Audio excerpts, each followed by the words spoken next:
야, 이 얌체 같은 년아. 우리가 너한테 해준 게 얼만데. 시아버지 칠순 잔치가 한창이던 거실 한복판. 며느리가 새벽부터 차린 잔치상이 손님들 눈앞에서 그대로 뒤집어졌습니다. 깨진 그릇 조각 위로 쏟아진 갈비찜 국물, 그리고 얼어붙은 20명의 손님들. 친엄마처럼 따랐던 시어머니가 도대체 왜 이런 짓을 했을까요? 그날 밤 우편함에서 발견한 한 통의 노란 봉투. 거기에는 그 누구도 상상하지 못한 충격적인 진실이 숨겨져 있었습니다. 10년간 친딸처럼 사랑받았다고 믿었던 며느리. 과연 그녀의 운명은 어떻게 뒤바뀌게 될까요? 오늘의 사연 시작합니다. 안녕하세요. 저는 서울에 살고 있는 38살 한미경입니다. 중견식품회사 마케팅팀 차장으로 일하면서 7살 아들 준우를 키우는 결혼 10년 차 워킹맘입니다. 26에 엄마를 위암으로 떠나보낸 뒤 친엄마처럼 챙겨주시던 시어머니를 친어머니 이상으로 의지하며 살아왔습니다. 그런데 시아버지 칠순 잔칫날 한 통의 노란 봉투가 제 인생을 송두리째 흔들어 놓았습니다. 10년간 믿어온 가족이 저에게 무슨 짓을 했는지 부디 끝까지 들어주세요. 회사에서 마케팅 회의를 마치고 나오는 길에 휴대폰이 짧게 울렸습니다. 시어머니에게서 온 문자였죠. 미경아, 오늘 저녁에 갈비찜 했는데 준우 데리고 와서 먹고 가라. 저는 회의 자료를 가슴에 안은 채 복도 한가운데서 잠시 멈춰 섰습니다. 평범한 문자 한 통이 이렇게 따뜻하게 느껴지는 며느리가 또 있을까 싶었어요. 엘리베이터 안에서 같은 팀 이수진 대리가 제 어깨를 툭 치며 말을 걸어왔습니다. 차장님, 또 시어머니예요? 저녁도 시댁에서 드시나 봐. 응, 갈비찜 하셨대. 준우 데리러 가는 길에 들렀다 가야지. 진짜 신기해요. 우리 엄마는 시어머니랑 통화만 해도 두통약 드시는데. 이수진 대리가 고개를 절레절레 흔들며 웃었습니다. 저는 가방끈을 고쳐 잡으며 작게 미소만 지어 보였죠. 엄마가 일찍 돌아가신 뒤로 누군가 저녁 먹으러 오라고 불러주는 일이 얼마나 귀한지 겪어보지 않은 사람은 모릅니다. 회사 1층 로비를 빠져나오면서 저는 아빠 한재석 씨에게도 전화를 한 통 걸었습니다. 신호음이 4번쯤 가고 무뚝뚝한 목소리가 들려왔어요. 미경이냐? 아빠, 무릎은 좀 어때? 약은 잘 드시고 계시지? 약이야 뭐 먹으니까 좀 낫지. 너는 일은 안 바쁘냐? 바빠도 아빠 무릎이 더 걱정이지. 다음 주에 한번 들를게. 수화기 너머에서 아버지가 잠시 말이 없으셨습니다. 저는 횡단보도 앞에 멈춰서서 신호를 기다렸어요. 미경아. 응, 아빠. 내 엄마가 살아있었으면 너 이렇게 고생 안 했을 텐데. 아빠가 미안하다. 아버지는 평생 이런 말을 입에 담는 분이 아니셨습니다. 수술 한번 받으시고 나서 부쩍 약해지신 것 같아 가슴 한쪽이 묵직해졌어요. 저는 신호등이 초록불로 바뀌는 걸 보면서 일부러 더 밝은 목소리를 냈습니다. 아빠, 무슨 소리야? 나 시어머니 잘 만나서 친엄마처럼 잘 챙겨주시는데. 걱정 좀 그만해. 그래. 끊자. 전화를 끊고 저는 한참을 횡단보도 한가운데서 멍하게 서 있었습니다. 뒤에서 누가 어깨를 부딪히고 지나갈 때까지 발이 떨어지지 않더라고요. 시댁 대문 앞에 도착했을 때 시계는 저녁 7시를 가리키고 있었습니다. 벨을 누르기도 전에 안에서 시어머니가 문을 열어주셨어요. 아이고, 우리 며느리 왔네. 추운데 빨리 들어와라. 어머니, 안녕하셨어요. 안녕은 무슨 안녕이냐. 매일 보는 사이에. 준우 데리고 손 좀 씻고 와.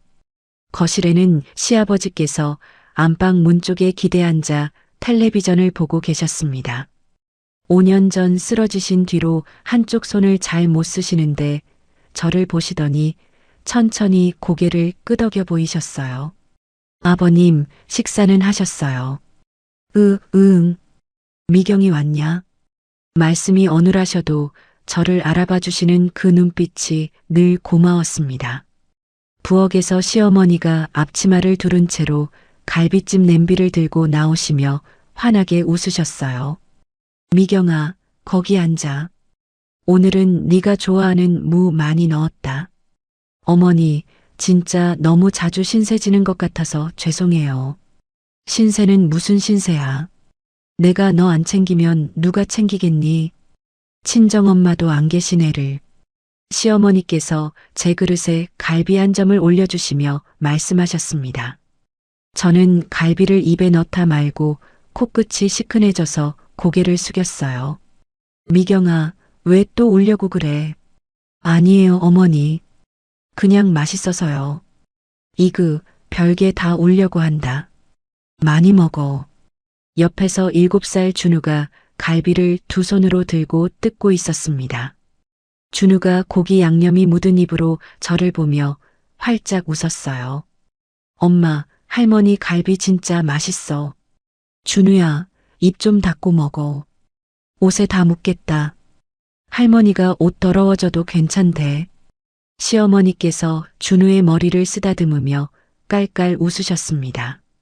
그 손길이 얼마나 다정해 보였는지 저는 그저 이 자리에 앉아 있는 것만으로도 마음이 푸근해졌어요.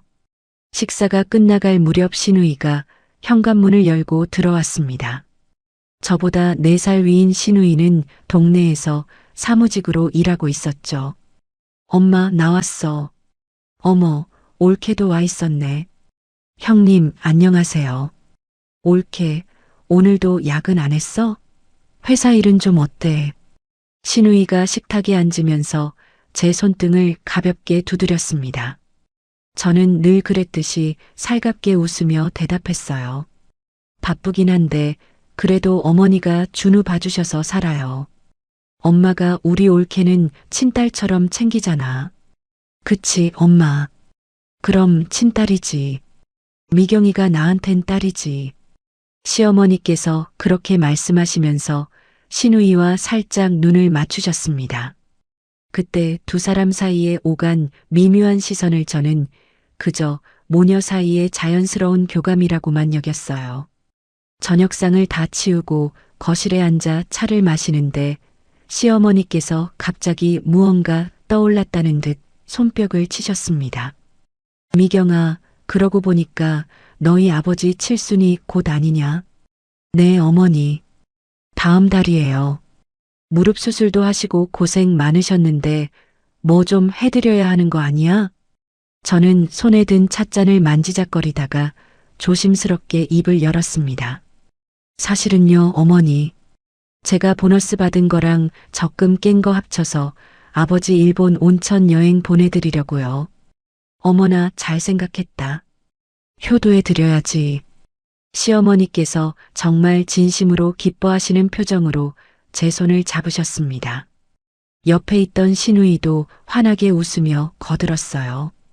올케는 진짜 효녀야. 우리 아빠한테도 그렇게 잘하더니. 형님, 부끄럽게 왜 그러세요? 부끄럽기는. 그런 며느리 어디 가서 또 찾아. 시어머니께서 갑자기 자리에서 일어나 안방으로 들어가셨다가 작은 봉투 하나를 들고 나오셨습니다. 미경아, 이거 받아둬. 이게 뭐예요, 어머니? 여행 보내드릴 때 아버지 용돈 좀 보태드려. 얼마 안 되지만. 봉투 안에는 빳빳한 5만 원권이 여러 장 들어 있었어요. 저는 황급히 봉투를 도로 내밀었습니다. 어머니, 이건 너무 부담스러워요. 안 받을게요. 받아둬. 내가 사돈한테 직접 못 드리니까 네가 대신 전해. 진짜 안 그러셔도 되는데. 고집 부리지 말고 받아. 다 가족인데 무슨 부담이야. 저는 결국 봉투를 두 손으로 받아들고 고개를 깊이 숙였습니다. 이런 시어머니가 세상에 또 어디 있을까? 그런 생각이 들어 눈물이 핑 돌더라고요. 시어머니께서 부엌으로 들어가시더니 물 한 컵을 들고 다시 거실로 나오셨습니다. 미경아, 그런데 부탁 하나만 들어줄래? 네, 말씀하세요, 어머니. 너희 시아버지 보험 갱신 기간이 다 됐는데 보험사에서 자꾸 가족 인감증명서가 필요하다고 그러네. 아, 그래요? 가족 거 한 통씩 다 떼야 한다고 그러더라. 너도 한 통만 떼다 줄 수 있겠니? 저는 잠깐 의아한 마음이 들었지만 곧 고개를 끄덕였습니다. 지난해에도 비슷한 부탁을 받은 기억이 났어요. 내일 점심시간에 동사무소 들러서 떼어올게요. 고맙다, 우리 며느리. 신분증 사본도 한 장 같이 챙겨다 주면 좋고. 네, 알겠어요, 어머니. 신우이가 옆에서 휴대폰을 만지작거리다가 슬쩍 한마디를 보탰습니다. 엄마, 내 것도 떼야지. 까먹지 마. 알았다. 너는 알아서 떼서 갖고 와. 저는 그 대화가 너무나 자연스러워서 아무런 의심도 품지 않았습니다. 집으로 돌아오는 길에 준우는 제 손을 잡고 졸린 눈을 비비며 걸었어요. 엄마, 할머니가 다음에 오면 매실주 한 잔 줄까 물어봤어. 뭐? 너한테? 아니, 엄마한테. 엄마가 피곤해 보인다고. 우리 준우도 다 들었구나. 할머니가 그렇게 말씀하셨어? 응, 엄마 자고 갈 때 따라줄 거래. 저는 준우의 손을 더 꼭 쥐었습니다. 세상에 이런 시어머니가 어디 있나 가슴이 또 한 번 뜨거워졌어요. 집에 도착해서 준우를 재우고 거실 식탁에 앉아 노트북을 열었습니다. 다음 달 아빠 일본 여행 예약 화면을 띄워놓고 마우스를 움직이는데 남편이 안방에서 나왔어요. 아직 안 자? 아빠 여행 일정 좀 확인하려고. 자기는 안 자? 엄마한테 전화 한 통 하려고. 남편이 휴대폰을 들고 다시 안방으로 들어갔습니다. 저는 화면 속 료칸 사진을 들여다보면서 무릎 위에 깍지를 꼈어요. 아버지가 좋아하실까? 엄마가 살아계셨으면 같이 보내드렸을 텐데. 그런 생각을 하다가 시계를 보니 어느새 자정이 가까웠습니다. 저는 노트북을 덮고 가방 안쪽에서 시어머니가 주신 봉투를 다시 꺼내 만져봤어요. 봉투 안에 지폐 두께가 손끝에 묵직하게 닿는 그 느낌이 어쩐지 가슴 한쪽을 누르는 것 같았습니다. 저는 봉투를 그대로 가방 안에 도로 넣고 천천히 자리에서 일어났어요. 다음 날 점심시간 저는 회사 근처 동사무소에 들러 인감증명서 한 통을 떼었습니다. 신분증 사본도 한 장 복사기에 올려놓고 깨끗하게 한 장을 뽑아냈죠. 저녁에 시댁 현관 앞에서 그 봉투를 시어머니께 건네드렸을 때 시어머니께서 두 손으로 받으시며 환하게 웃으셨습니다. 고맙다, 미경아. 이거 하나 떼는 것도 시간 빼서 다녀와야 했지. 별거 아니에요, 어머니. 우리 며느리만 한 사람이 없어. 정말. 시어머니께서 봉투를 꼭 쥔 채로 안방 쪽으로 한 발 물러나셨습니다. 봉투를 받아든 그 손끝이 미세하게 떨리고 있다는 걸 그때의 저는 알아채지 못했어요. 아빠 한재섭 씨가 일본에서 보내온 마지막 사진은 료칸 노천탕 옆에서 단풍을 배경으로 찍은 사진이었습니다. 평생 카메라 앞에서 어색하게 입꼬리만 살짝 올리던 분이 이가 다 보이게 웃고 계셨어요. 저는 그 사진을 휴대폰 배경화면으로 저장해두고 새벽 5시에 알람을 맞춰 잠자리에 들었습니다. 다음 날 토요일 새벽 알람이 울리기도 전에 눈이 떠졌어요. 시아버지의 칠순 잔치가 있는 날이었습니다. 저는 부엌에서 갈비찜 냄비를 불에 올려놓고 잡채에 들어갈 시금치를 데치기 시작했어요. 옆에서 준우가 잠옷 차림으로 비틀비틀 걸어 나오더니 식탁에 엎드렸습니다. 엄마, 나도 할머니 집 가는 거야? 응, 우리 준우 오늘 할아버지 생신이라서 일찍 가야 돼. 좀 더 자고 있어. 엄마는 안 자고 뭐해? 음식 해야지. 손님 많이 오신댔어. 준우가 다시 방으로 들어가는 걸 보고 저는 전 부칠 반죽을 휘저었습니다. 시계가 7시를 가리킬 무렵 남편이 부엌으로 나왔어요. 안 자고 새벽부터 뭐해? 음식해야지. 자기는 먼저 가서 어머니 도와드려. 엄마가 다 알아서 한다는데 굳이. 손님 20명이래. 어머니 혼자 어떻게 다 해? 김성훈 씨는 별 대답 없이 거실 소파에 앉아 휴대폰만 들여다봤습니다. 저는 입을 꾹 다물고 다시 부엌으로 돌아섰어요. 음식을 다 싸서 차에 싣고 시댁 단독주택에 도착한 시간이 오전 9시였습니다. 윤정숙 씨는 벌써 한복을 곱게 차려입고 마당까지 나와 계셨어요. 아이고, 우리 며느리 왔구나. 빨리 들어와라.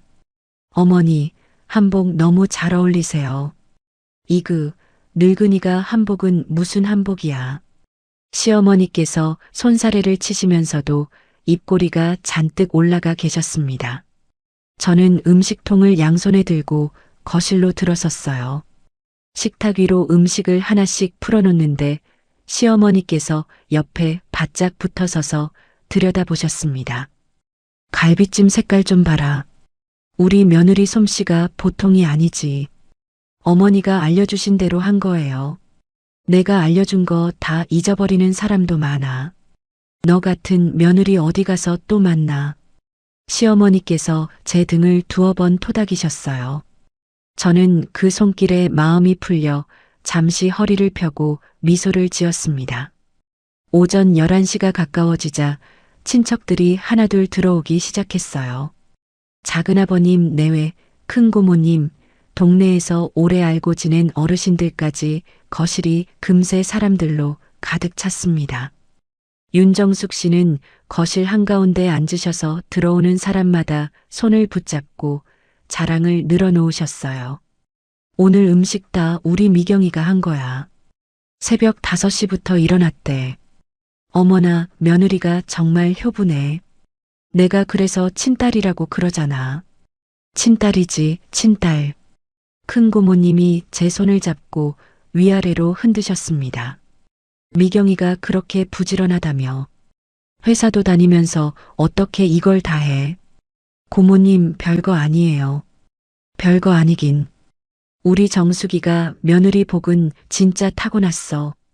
시어머니께서 옆에서 손사래를 치시며 깔깔 웃으셨어요. 저는 부엌과 거실을 오가며 빈 그릇을 채우고 막걸리를 따라드리기에 바빴습니다. 시누이도 와서 거실 한쪽에 앉아 있었는데 평소와 달리 도와줄 생각은 하지 않고 휴대폰만 만지작거리고 있었어요. 형님, 이쪽 그릇 좀 옮겨주실래요? 응? 아, 응. 잠깐만. 시누이가 휴대폰을 내려놓더니 윤정숙 씨 쪽을 한번 흘끔 쳐다봤습니다. 2사람 사이에 짧은 눈빛이 오갔는데 저는 그저 일손이 모자라 정신이 없었기에 그냥 지나쳤어요. 손님들이 자리를 잡고 앉아 음식을 드시기 시작했을 때 옆집 아주머니 한 분이 안으로 들어오셨습니다. 정숙이 늦어서 미안해. 어서 와요, 형님. 여기 앉으세요. 옆집 아주머니가 자리에 앉으시면서 음식상을 보고 눈을 동그랗게 뜨셨어요. 세상에, 이게 다 미경이가 한 거야? 네, 새벽부터요. 많이 드세요. 미경이는 진짜 효녀야. 시댁에도 잘하고 친정에도 잘하고. 옆집 아주머니가 갈비찜 한 점을 들어 입에 넣으시고는 천천히 고개를 끄덕이셨습니다. 그러고 보니 미경이가 이번에 친정아버님 일본 온천 여행도 보내드렸다며. 순간 거실이 잠시 조용해졌습니다. 저는 빈 그릇을 들고 부엌으로 가려다가 발이 멈췄어요.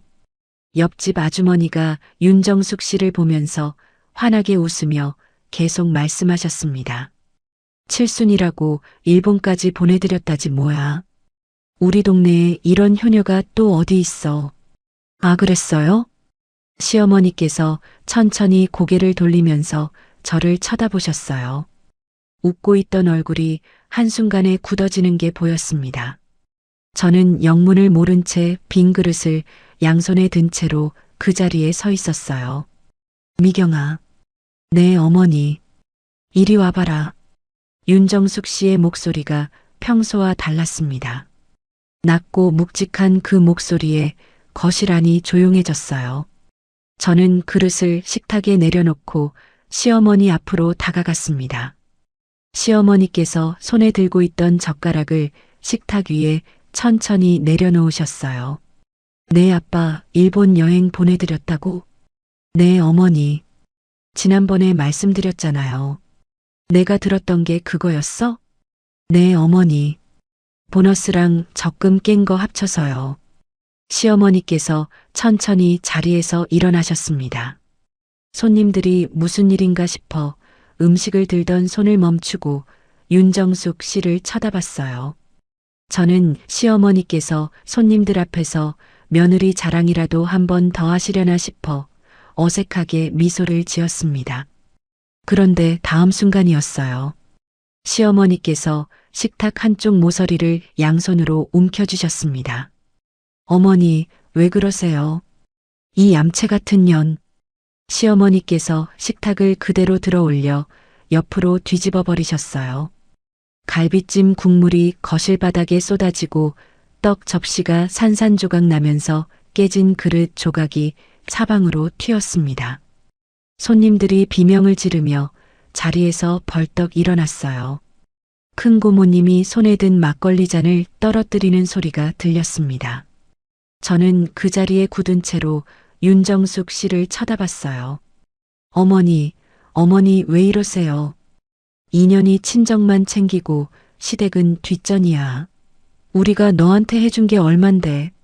어머니, 진정하세요. 진정은 무슨 진정? 시아버지 칠순에 친정 자랑을 해? 친정 자랑을 해. 시어머니께서 손가락으로 제 얼굴을 가리키며 소리를 지르셨습니다. 목에 핏대가 서고 한복 저고리가 흐트러질 정도였어요. 옆집 아주머니가 황급히 두 사람 사이로 끼어드셨습니다. 정수가 왜 이래? 미경이가 뭘 그렇게 잘못했다고. 형님은 빠지세요. 우리 집 일이에요. 무슨 우리 집 일이야. 잔치상에서 이게 뭐 하는 짓이야. 시어머니께서 옆집 아주머니의 손을 거칠게 뿌리치셨어요. 저는 다리에 힘이 풀려서 그 자리에 그대로 주저앉았습니다. 깨진 그릇 조각이 무릎 옆에 흩어져 있었지만 아픈 줄도 몰랐어요. 그때 안방에서 남편이 거실로 나왔습니다. 엄마, 왜 이렇게 시끄러워? 아들아, 인연이 시댁은 안중에도 없고 친정만 챙긴다. 엄마, 일단 좀 진정해. 남편이 윤정숙 씨의 어깨를 잡는 신용만 하더니 저를 내려다봤어요. 미경아, 일어나. 엄마 앞에서 좀 가만히 있지 그랬어. 자기, 지금 무슨 소리 해? 엄마가 화나신 데는 이유가 있을 거 아니야. 저는 김성훈 씨를 올려다봤습니다. 남편의 눈이 저를 보고 있지 않았어요. 윤정숙 씨 쪽으로만 흘끔거리고 있었습니다. 거실 한쪽 구석에 서 있던 신우이가 입을 가린 채로 저를 빤히 쳐다보고 있었어요. 표정이 묘했습니다. 놀란 것 같기도 하고 무언가를 기다리고 있는 것 같기도 하고 손님들이 하나둘 자리에서 일어나 신발을 챙기기 시작했어요. 우리는 먼저 갈게. 정숙이 다음에 봐. 큰 고모님이 작은 아버님 등을 떠밀며 황급히 현관으로 향하셨습니다. 옆집 아주머니만이 마지막까지 거실에 남아 저를 내려다보셨어요. 미경아, 내 아주머니. 옆집 아주머니가 허리를 굽혀 제 어깨를 가만히 토닥이셨습니다. 미경아, 무슨 일이 있어도 너는 잘못한 거 없어. 알겠지? 네. 내 말 잘 들어도. 너는 잘못한 거 하나도 없어. 옆집 아주머니가 제 어깨를 두어 번 더 토닥이시고는 천천히 현관을 나가셨어요. 손님들이 다 빠져나간 거실에는 깨진 그릇과 쏟아진 음식, 그리고 저와 시댁 식구 셋만 남았습니다. 시어머니께서 거친 숨을 몰아쉬며 안방 쪽으로 걸어가셨어요. 엄마, 어디가? 방에 들어간다. 머리 아파. 시어머니께서 안방 문을 쾅 닫으셨습니다. 곧이어 안에서 문이 잠기는 소리가 또렷이 들렸어요. 김성훈 씨는 안방 문 앞에서 잠시 서성거리더니 거실 소파로 가서 털썩 주저앉았습니다. 자기, 이거 좀 같이 치워. 엄마부터 좀 달래야 할 거 아니야. 엄마가 다 엎으셨는데 누가 치우라고. 미경아, 너도 좀 진정해. 남편이 휴대폰을 들고 거실 베란다 쪽으로 나가버렸어요. 신우이도 어느새 사라지고 보이지 않았습니다. 저는 혼자 거실 한가운데 앉아 깨진 그릇 조각을 손으로 줍기 시작했어요. 손끝에 자그마한 사기 조각이 박혔는데 피가 한 방울 떨어졌습니다. 저는 그 핏방울을 멍하니 내려다보다가 행주로 닦아냈어요. 2시간 동안 거실을 혼자 치웠습니다. 갈비찜 국물이 마룻바닥 틈새로 스며들어서 아무리 닦아도 자국이 남았어요. 치우는 내내 안방에서는 아무 소리도 들리지 않았습니다. 밤 9시쯤 준우를 데리고 집으로 돌아왔어요. 차에서 내려 현관 앞으로 걸어가는데 우편함에 노란 봉투 하나가 비스듬히 꽂혀 있는 게 보였습니다. 저는 준우를 한 손으로 안은 채 다른 손으로 봉투를 꺼냈어요. 발신처 자리에 5호저축은행 채권관리팀이라는 글자가 또렷하게 찍혀 있었습니다. 수신인은 한미경, 제 이름이었어요. 저는 봉투를 든 손이 잠시 멈춰섰습니다. 평생 저축은행에서 돈을 빌려본 적이 단 한 번도 없었거든요.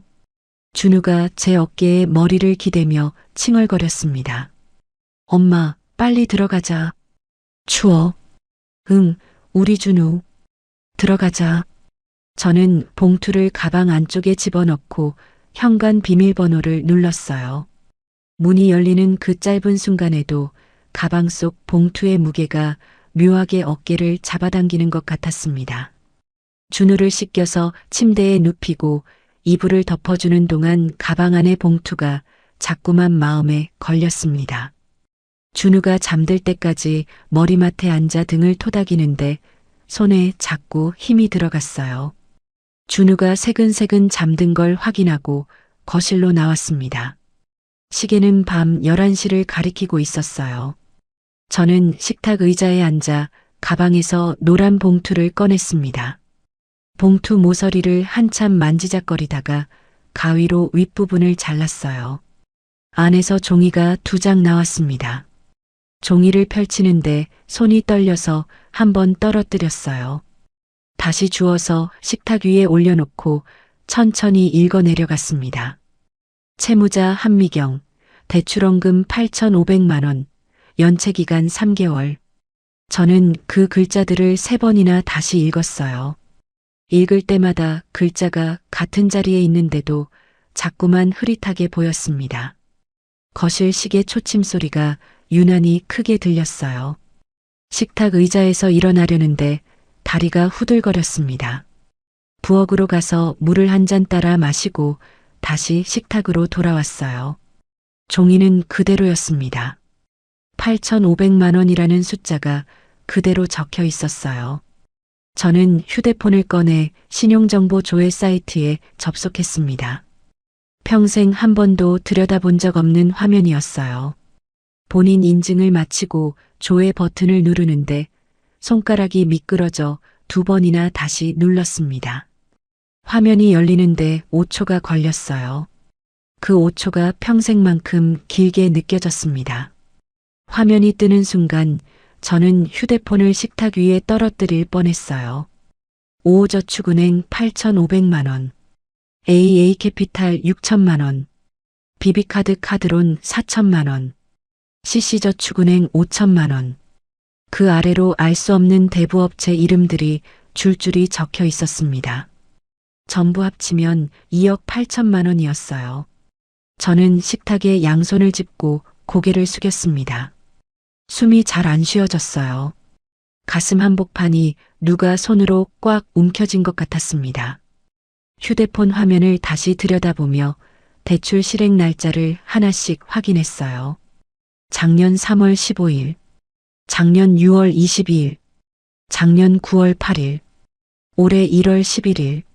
저는 휴대폰을 든 채로 천천히 자리에서 일어났습니다. 거실벽에 걸린 달력 앞으로 다가갔어요. 작년 3월 15일. 그날을 떠올리려고 눈을 감았습니다. 야근하고 시댁에서 자고 온 다음 날이었어요. 시어머니께서 매실주 한 잔 따라주시면서 푹 자고 가라고 하셨던 그날이었습니다. 6월 22일도 마찬가지였어요. 9월 8일도 올해 1월 11일도 전부 시댁에서 자고 온 날이었습니다. 저는 달력 앞에 그대로 주저앉았어요. 손에서 휴대폰이 미끄러져 카페 뒤로 떨어졌습니다. 그때 안방 문이 열리는 소리가 들렸어요. 남편이 잠옷 차림으로 거실로 나왔습니다. 미경아, 안 자고 뭐해? 너 왜 그래? 어디 아파? 남편이 다가오다가 식탁 위 노란 봉투를 보고 멈췄어요. 봉투를 한번 보고 저를 한번 보는데 그 짧은 순간에 얼굴색이 변하는 게 보였습니다. 그게 뭐야? 자기가 와서 봐.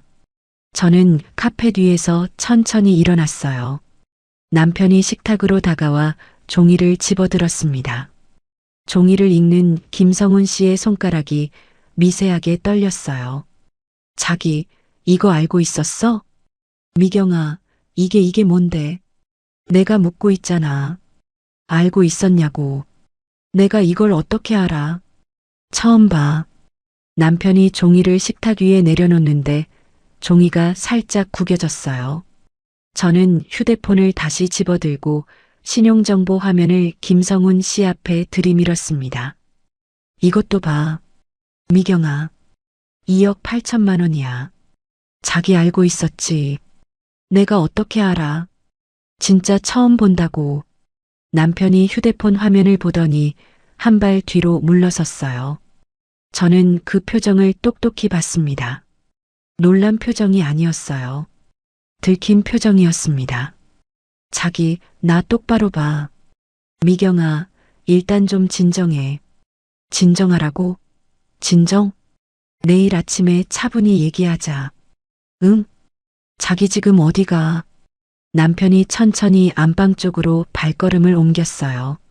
저는 식탁 의자를 잡고 그 자리에 서 있었습니다. 자기, 어머니가 한 거지. 미경아, 제발. 어머니가 했냐고 묻고 있잖아.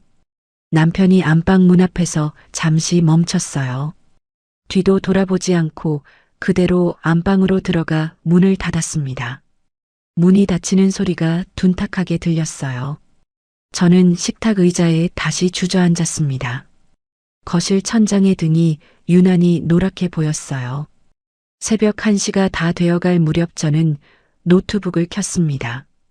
통신사 본인 인증 기록을 조회하는 화면을 띄웠어요. 지난 2년치를 천천히 내려가며 시간대를 살폈습니다. 작년 3월 15일 새벽 2시 17분. 본인 인증한 건 작년 6월 22일 새벽 1시 48분. 본인 인증한 건 화면을 내릴 때마다 같은 패턴이 반복됐어요. 전부 새벽 1시에서 3시 사이였습니다. 전부 제가 시댁에서 자고 온 날들이었어요. 23번이었습니다. 지난 2년 동안 정확히 23번. 저는 노트북 화면 앞에 양손을 모으고 가만히 앉아 있었어요. 시어머니께서 따라주시던 매실주. 다음 날 아침이면 머리가 묵직하고 입안이 마르던 그 감각. 거실 충전기에 꽂혀 있던 휴대폰이 어쩐지 자고 일어나면 위치가 살짝 달랐던 일. 전부 한 장의 그림으로 맞춰지기 시작했습니다. 저는 두 손으로 입을 막았어요. 소리가 새어나갈까봐 입을 막았는데 정작 새어나온 건 눈물이었습니다. 소리 없이 흐르는 눈물이 노트북 키보드 위로 떨어졌어요. 저는 손바닥으로 키보드를 닦았습니다. 준우가 깰까봐 숨소리도 죽이고 울었어요. 시어머니께서 제 손에 고무장갑을 끼워주시던 김장날. 피곤하지 푹 자라며 매실주를 따라주시던 그 따뜻한 손길. 친엄마처럼 의지했던 그 모든 순간들이 하나씩 머릿속에서 다른 그림으로 바뀌어 갔습니다. 매실주 잔을 들고 웃으시던 윤정숙 씨의 얼굴이 지금 와서 떠올리니 어딘가 묘했어요. 제가 잔을 다 비울 때까지 옆에서 가만히 지켜보시던 그 눈빛도요. 새벽 4시가 다 되었습니다. 저는 노트북을 덮고 거실 소파로 자리를 옮겼어요. 소파에 무릎을 끌어안고 앉아 창밖을 봤습니다. 아직 캄캄했어요. 옆집 아주머니가 오늘 낮에 제 어깨를 토닥이며 했던 말이 떠올랐습니다. 미경아, 무슨 일이 있어도 너는 잘못한 거 없어. 그분은 알고 계셨던 거예요. 동네 사람들이 알고 있었던 거예요. 저만 모르고 있었습니다. 저는 무릎에 얼굴을 묻었어요. 이렇게 가만히 앉아 울고만 있을 수는 없다는 생각이 천천히 머리를 들었습니다. 울고 주저앉아 있으면 시어머니께서 또 무슨 짓을 할지 몰랐어요. 지금 이 순간에도 제 명의로 또 다른 대출이 진행되고 있을지 모른다는 생각이 들었습니다. 저는 천천히 얼굴을 들었어요. 벽시계가 새벽 4시 20분을 가리키고 있었습니다. 휴대폰을 들고 연락처를 한 사람씩 내려갔어요. 박세영, 대학 동기였습니다. 졸업 후에 법대를 따로 다니더니 변호사가 된 친구였어요. 작년에 한 번 만났을 때 강남에서 법무법인을 차렸다고 했었습니다. 저는 박세영의 이름 위에 손가락을 올려놨어요. 지금은 너무 이른 시간이었습니다. 문자만 먼저 보내기로 했어요. 세영아, 나 미경이. 급한 일이 생겼어. 아침에 전화해도 될까? 문자를 보내놓고 휴대폰을 식탁 위에 엎어놓았습니다. 다시 거실 소파로 돌아와 무릎을 끌어안고 앉았어요. 아침 6시 30분. 휴대폰이 짧게 울렸습니다. 세영이었어요. 저는 휴대폰을 집어들고 통화 버튼을 눌렀습니다. 세영아. 미경아, 너 무슨 일이야? 새벽에 문자 보고 깜짝 놀랐어. 세영의 목소리가 잠긴 듯 하면서도 또렷했어요.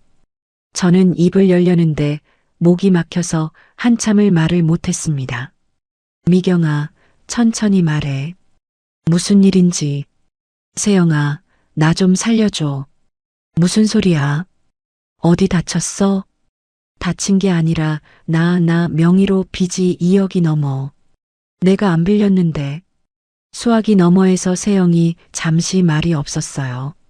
길지 않은 침묵이었지만 그 안에 무언가 단단한 것이 자리 잡는 느낌이었습니다. 미경아, 일단 진정하고. 누가 한 것 같아? 시어머니. 시어머니인 것 같아, 세영아. 증거 자료 같은 거 있어? 채권 통보 받았고, 신용정보 조회했어. 대출 시점이 다 시댁에서 자고 온 날들이야. 미경아. 응. 오전 10시까지 우리 사무실로 와. 강남이야. 주소 문자로 보낼게. 세영아, 이게. 미경아, 잘 들어. 이거 가족 사이의 다툼이 아니야. 너 지금 범죄 피해자야. 세영의 목소리가 단호했어요. 저는 휴대폰을 두 손으로 꼭 쥐었습니다. 세영아, 나 무서워. 무서워하지 마. 내가 옆에 있을게. 알겠지? 응, 알겠어. 올 때 채권 통보 봉투랑 신용정보 조회한 화면 다 캡처해서 와. 알겠어. 미경아, 한 가지만 더. 응. 오늘부터 시댁 식구들 앞에서 절대 표내지 마. 아무것도 모르는 척해야 돼. 왜? 네가 아는 거 들키는 순간 저쪽에서 증거 다 없앨 거야. 알겠지? 알겠어. 전화를 끊고 저는 휴대폰을 식탁 위에 내려놨어요. 거실 창문으로 푸르스름한 새벽빛이 조금씩 들어오고 있었습니다. 저는 자리에서 일어나 안방 문 앞으로 걸어갔어요. 문을 살짝 열어보니 남편이 침대에서 자고 있었습니다. 저는 문을 다시 닫고 부엌으로 갔어요. 물을 한 잔 따라 천천히 마셨습니다. 물이 식도를 타고 내려가는 감각이 처음으로 또렷하게 느껴졌어요. 저는 빈 컵을 싱크대에 내려놓고 거울 앞에 섰습니다. 거울 속 제 얼굴이 어제와는 달라 보였어요. 눈은 부어 있었고 입술은 메말라 있었지만 어딘가 다른 사람의 얼굴 같았습니다. 저는 거울을 향해 작게 입꼬리를 올려봤어요. 평소처럼 웃는 연습을 했습니다. 윤정숙 씨 앞에서 지을 표정을 미리 만들어둬야 했어요.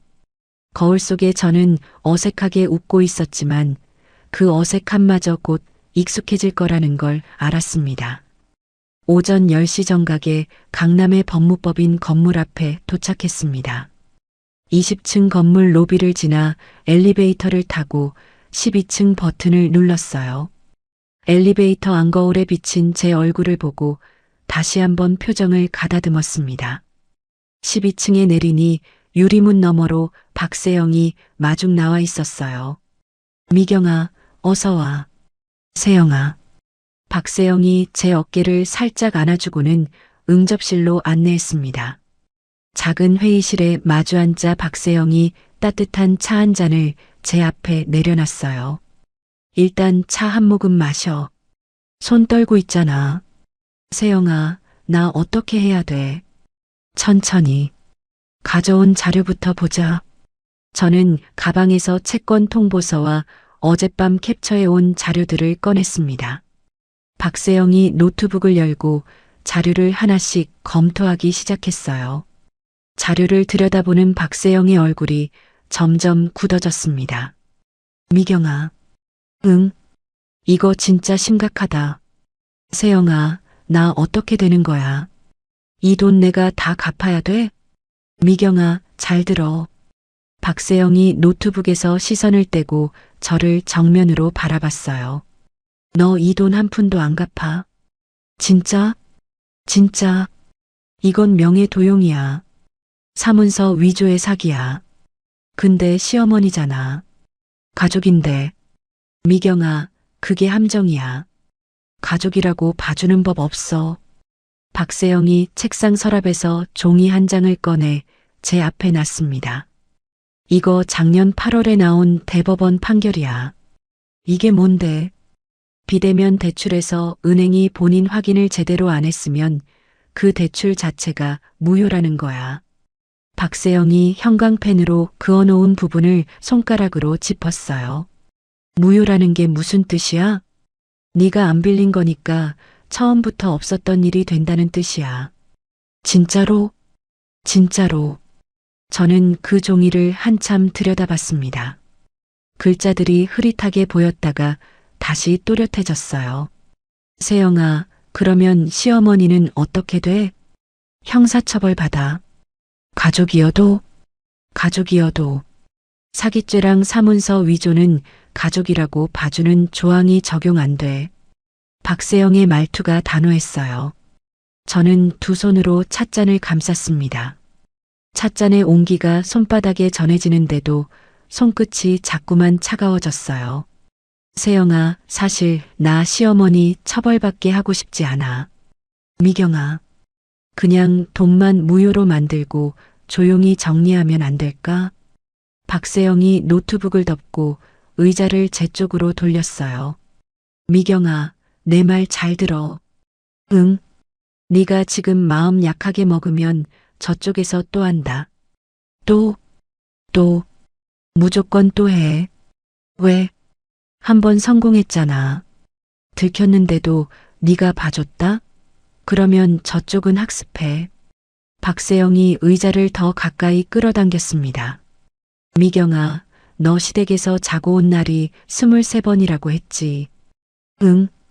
그게 2년이야. 2년 동안 23번이면 한 달에 한 번이야. 한 달에 한 번씩 너를 재우고 명예도용한 사람이야. 그게 시어머니야. 저는 찻잔을 꼭 쥔 채로 고개를 숙였어요. 박세영의 말이 가슴 한복판을 누르는 것 같았습니다. 미경아, 한 가지만 더 말할게. 응. 이번에 들킨 게 이 정도지. 앞으로 못 들키면 얼마까지 갈지 몰라. 4명의 도용이 끝이라는 보장도 없어. 시어머니가 한 달 뒤에 또 어떤 핑계로 너한테 인감증명서 떼달라고 할지 모른다고. 세영아. 응. 내가 약해지면 우리 준우 인생까지 망가질 수도 있다는 거지. 박세영이 천천히 고개를 끄덕였어요. 미경아, 너 혼자만의 문제가 아니야. 저는 식탁 위에 손을 모으고 한참을 가만히 앉아 있었습니다. 준우가 시댁에서 할머니 무릎에 앉아 갈비를 뜯던 모습이 떠올랐어요. 그 다정해 보였던 윤정숙 씨의 손길이 이제는 완전히 다른 의미로 다가왔습니다. 세영아. 응. 나 할게. 뭐를? 고소. 다 할게. 빠짐없이 다. 박세영이 천천히 고개를 끄덕였어요. 잘 결심했어, 미경아. 세영아, 어떻게 해야 돼? 뭐부터 해야 돼? 순서대로 하나씩 정리해 줄게. 박세영이 노트북을 다시 열고 새 문서를 띄웠습니다. 첫째, 5군데 금융사에 다 내용 증명 보낼 거야. 나 빚 없다는 통보야. 응.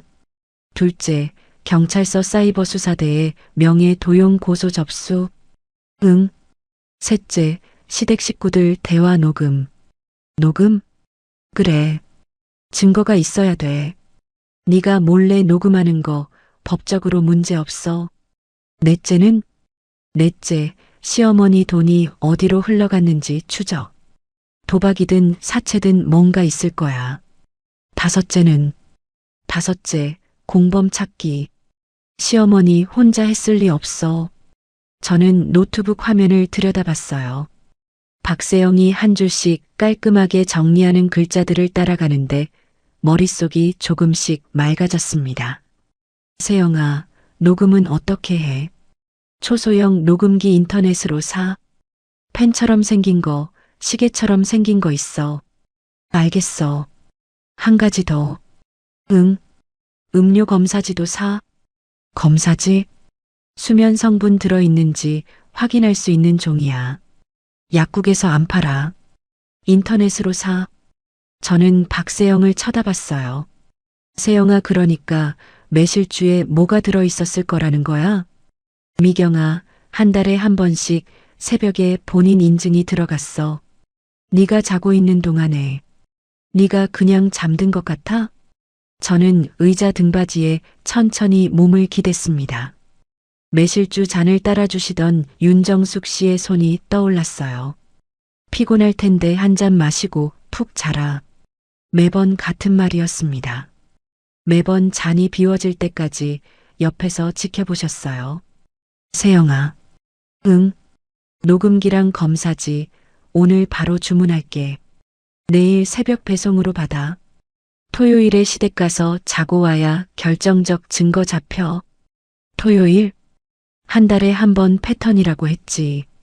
마지막 대출이 한 달 전이면 이번 주에 또 한다는 거야. 저는 박세영의 말을 듣고 등이 서늘해졌어요. 이번 주 토요일. 또 한 번의 명예 도용이 이미 시댁에서 준비되고 있다는 뜻이었습니다. 세영아, 회사는 어떻게 해? 긴급 휴가네. 아빠 응급 상황이라고 하면 돼. 알겠어. 미경아, 한 가지 약속해. 응. 오늘부터 시댁 사람들 앞에서 절대 표 내지 마. 평소보다 더 살갑게 굴어. 할 수 있을까? 해야 돼. 너 아니면 누가 해? 저는 천천히 고개를 끄덕였어요. 박세영이 자리에서 일어나 제 어깨를 가만히 잡았습니다. 미경아. 응. 너 약한 사람 아니야. 잊지 마. 저는 박세영을 올려다봤어요. 대학 때 같이 도서관에서 라면 먹으며 공부하던 그 얼굴이 거기 있었습니다. 고마워, 세영아. 고맙긴. 이건 내일이야. 법무법인을 나와서 곧장 회사로 향했어요. 팀장 자리로 가서 5일 긴급 가족 돌봄 휴가 신청서를 내밀었습니다. 한 차장, 무슨 일이야? 팀장님, 아빠가 갑자기 안 좋으셔서요. 그래, 큰일이야? 병원은 어디야? 네, 일단은 곁에 좀 있어야 할 것 같아서요. 팀장이 종이를 받아들고 한번 훑어보더니 도장을 찍어줬어요. 한 차장 평소에 일 잘하니까 이번엔 그냥 갔다 와. 다음 주에 봐. 감사합니다, 팀장님. 회사 1층 카페에서 노트북을 열고 인터넷 쇼핑몰에 접속했습니다. 초소형 녹음기 2개를 카트에 담았어요. 펜 모양 카메라 하나도 함께 담았습니다. 음료 검사지도 2장 검색해서 새벽 배송으로 받기로 했어요. 결제 버튼을 누르는데 손가락이 조금 떨렸지만 어제처럼 떨리지는 않았습니다. 저녁 7시 남편이 퇴근해서 집으로 들어왔어요. 저는 부엌에서 된장찌개를 끓이고 있었습니다. 평소처럼 식탁을 차려놓고 김성훈 씨를 불렀어요. 자기, 저녁 먹자. 그래. 남편이 식탁에 앉으면서 제 눈치를 살폈습니다. 저는 일부러 평소와 똑같이 웃어 보였어요. 어제 일은 좀 잊자. 어머니도 연세 있으시니까. 미경아. 왜? 진짜야? 진짜 그렇게 생각해? 안 그러면 어떻게 해? 시어머니인데. 남편이 숟가락을 들다 말고 저를 한참 쳐다봤어요. 저는 시선을 피하지 않고 평소처럼 웃어 보였습니다. 미경아, 그 봉투 말이야. 어제 그거. 그거? 카드사 광고 우편물이더라. 카드사 광고. 응, 별거 아니었어. 그냥 깜짝 놀랐던 거지. 김성훈 씨의 어깨가 눈에 띄게 풀어졌어요. 저는 그 변화를 놓치지 않고 봤습니다. 미경아, 너 진짜 마음 약하다.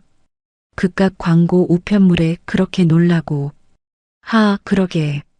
나 진짜 겁이 많지. 저는 일부러 더 환하게 웃어 보였어요. 된장찌개를 한 숟가락 떠서 김성훈 씨 그릇에 덜어주는데 남편이 식사 도중 휴대폰을 들고 안방으로 들어갔습니다. 저는 식탁에 앉은 채로 안방 쪽으로 귀를 기울였어요. 문틈 사이로 김성훈 씨의 목소리가 작게 새어나왔습니다. 엄마. 저는 숟가락을 천천히 식탁에 내려놨어요. 엄마, 미경이 모르는 것 같아. 카드사 광고 우편물이래. 응. 엄마 안심해. 진짜 모르는 것 같아. 저는 입안에 머물던 된장찌개를 천천히 삼켰습니다. 목구멍이 갑자기 좁아진 것처럼 잘 넘어가지 않았어요. 저는 자리에서 일어나 거실 화분 뒤에 미리 끼워둔 작은 녹음기를 손끝으로 살짝 만져봤습니다. 박세영이 사라고 한 그 녹음기가 오후에 막 도착해서 식사 전에 시험 삼아 화분 뒤에 놔둔 참이었어요. 빨간 불빛이 작게 깜빡이고 있었습니다.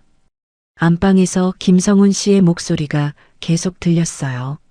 엄마, 다음 주 토요일에 미경이가 준우 데리고 자고 간대. 응, 그날 하면 돼. 알겠지? 저는 거실 한가운데 서서 화분 뒤에 작은 빨간 불빛을 내려다봤습니다. 이 작은 불빛이 모든 것의 시작이 될 거라는 사실을 그제야 분명히 알았어요. 다음 날 아침 8시, 저는 거실 소파에 앉아 휴대폰을 들었습니다. 시댁 번호를 누르기 전에 거울을 한 번 더 들여다봤어요. 거울 속의 제 얼굴은 평소보다 조금 더 부드럽게 웃고 있었습니다.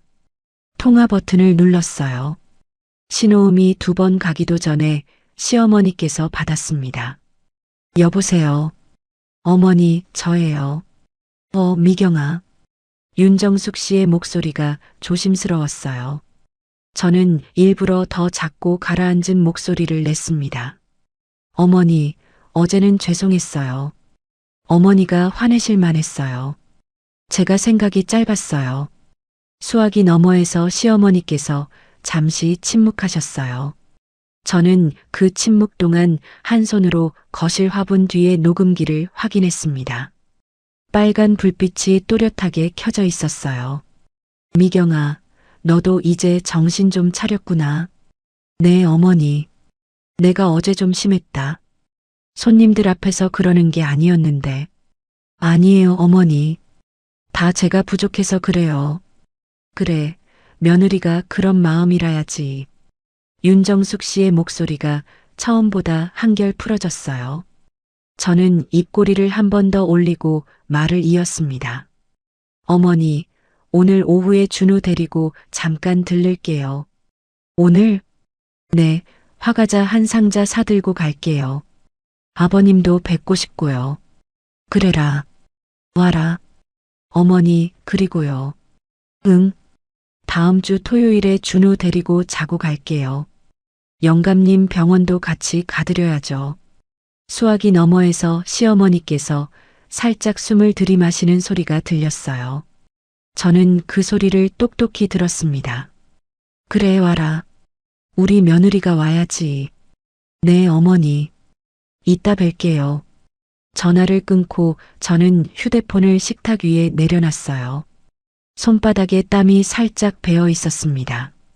저는 손수건으로 손을 닦고 안방으로 들어갔어요. 옷장에서 단정한 카디건을 꺼내 갈아입었습니다. 오후 2시, 준우의 손을 잡고 시댁 현관 앞에 섰어요. 다른 손에는 백화점에서 산 화과자 상자가 들려 있었습니다. 벨을 누르자 시어머니께서 문을 열어주셨어요. 어서 와라. 어머니, 이거 받으세요. 뭘 이런 걸 또 사와. 어머니가 좋아하시는 거잖아요. 시어머니께서 화과자 상자를 받아 드시면서 제 얼굴을 한번 살피셨어요. 저는 평소처럼 환하게 웃어 보였습니다. 손목에는 박세영이 사라고 한 시계형 녹음기가 채워져 있었어요.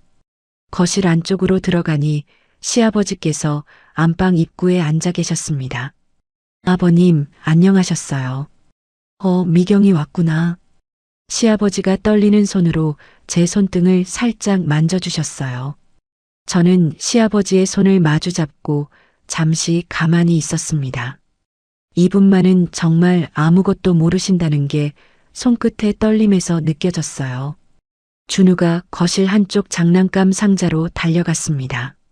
저는 시어머니 곁으로 다가가 부엌일을 거들려고 했어요. 어머니, 뭐 도와드릴까요? 됐어. 너 좀 앉아 있어. 제가 과일이라도 깎을게요. 내가 깎을 테니까 너는 거실에 좀 앉아. 시어머니께서 부엌 쪽으로 저를 들이지 않으셨어요. 저는 살짝 물러서서 거실 소파에 앉았습니다. 소파 위에서 거실을 둘러보는 척하면서 시선은 장식장 쪽으로 향했어요. 시어머니께서 부엌에서 나오시더니 거실 장식장 쪽으로 다가가셨습니다. 세 번째 서랍을 살짝 여시는 게 보였어요. 서랍 안에서 무언가를 꺼내 손에 쥐고는 황급히 안방 쪽으로 옮기시는 모습이 시야에 들어왔습니다. 서랍이 닫히는 소리가 작게 났어요. 저는 그 위치를 머릿속에 또렷이 새겨뒀습니다. 장식장 세 번째 서랍. 마침 그때 현관문이 열리는 소리가 들렸어요. 신우이가 들어왔습니다. 옳게 와 있었네. 형님, 안녕하세요. 어머, 화과자네. 올케는 진짜 손이 크다니까. 신우이가 거실 소파에 제 옆에 앉으면서 제 무릎을 가볍게 두드렸어요.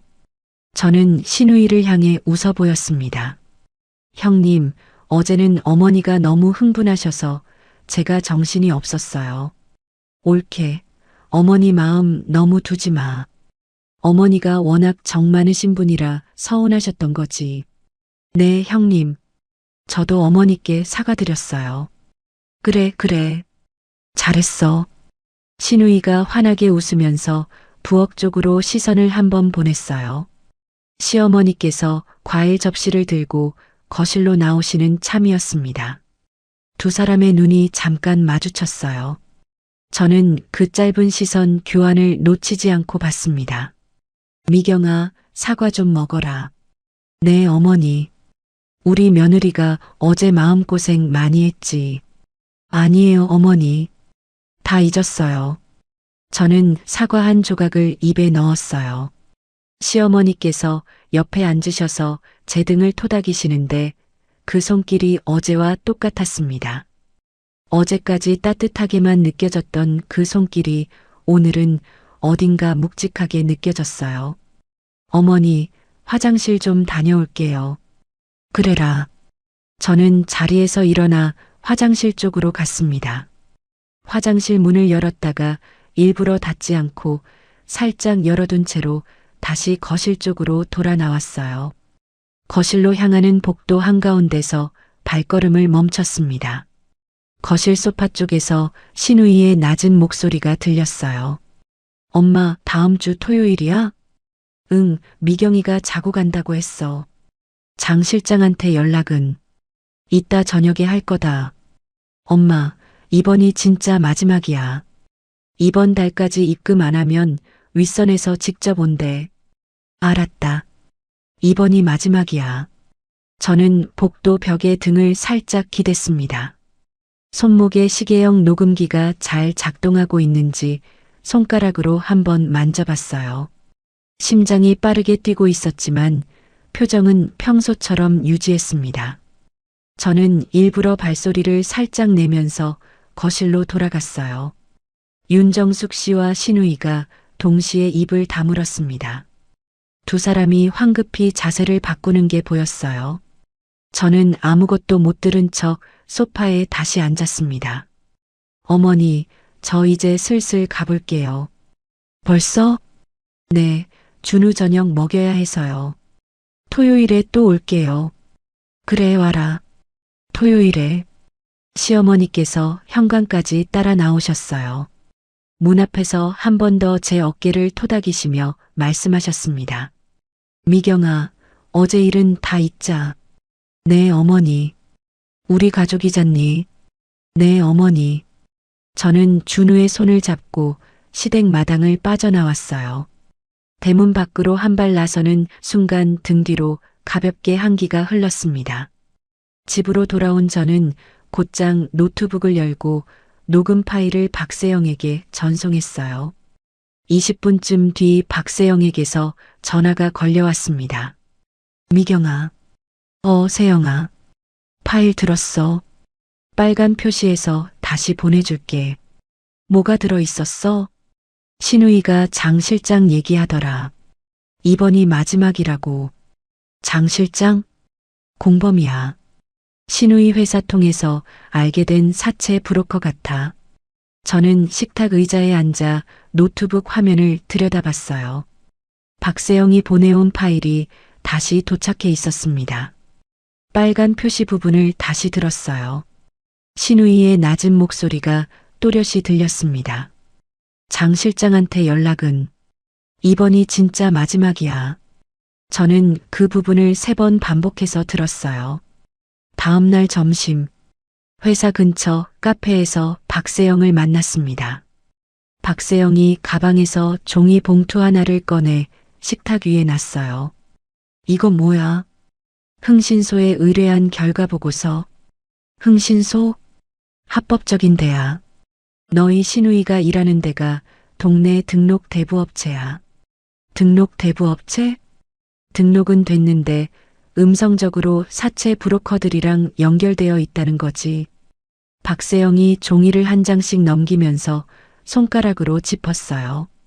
장 실장이라는 사람, 50대 남자. 신우이가 일하는 데랑 연결되어 있어. 세영아. 응. 그러면 신우이가 그냥 모른 척한 게 아니라 공범이야. 처음부터 끝까지. 저는 종이를 들고 한참을 들여다봤습니다. 평소에 저한테 살갑게 굴던 신우이의 얼굴이 떠올랐어요. 옳게, 옳게 하던 그 목소리가 머릿속에서 다른 의미로 다시 들렸습니다. 세영아, 토요일에 뭘 해야 돼? 3가지야. 응. 첫째, 매실주에 수면 성분 들어있는지 검사지로 확인. 응.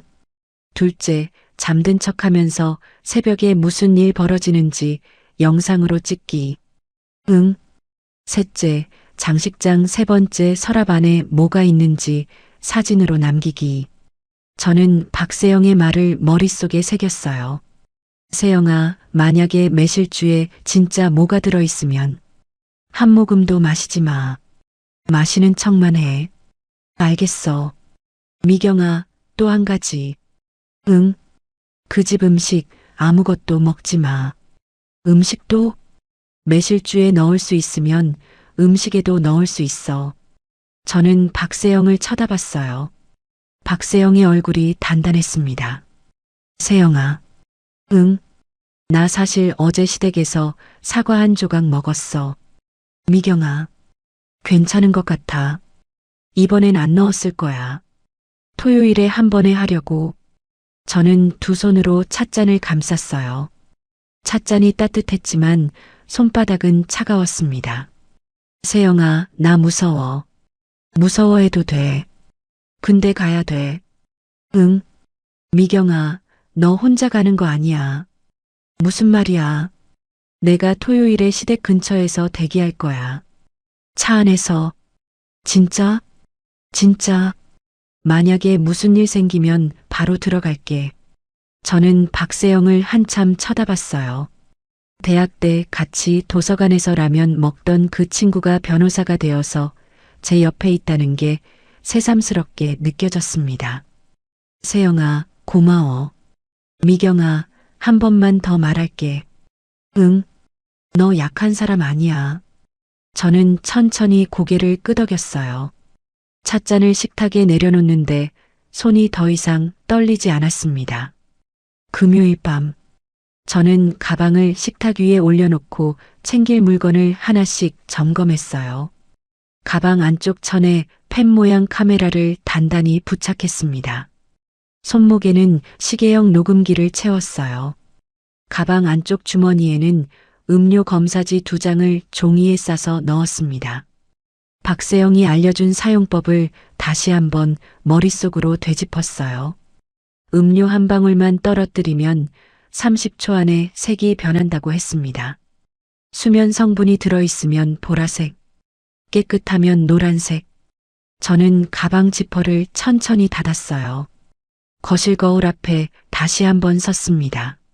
내일 시어머니 앞에서 지을 표정을 거울에 비추어 봤어요. 평소처럼 친근하게 웃는 표정, 매실주를 받아드는 며느리의 자연스러운 미소. 거울 속에 저는 어제보다 훨씬 자연스럽게 웃고 있었습니다. 준우가 잠옷 차림으로 거실로 나왔어요. 엄마 앉아? 이제 잘 거야. 우리 준우, 내일 할머니 집 가는 거 알지? 응. 가서 자고 와? 응.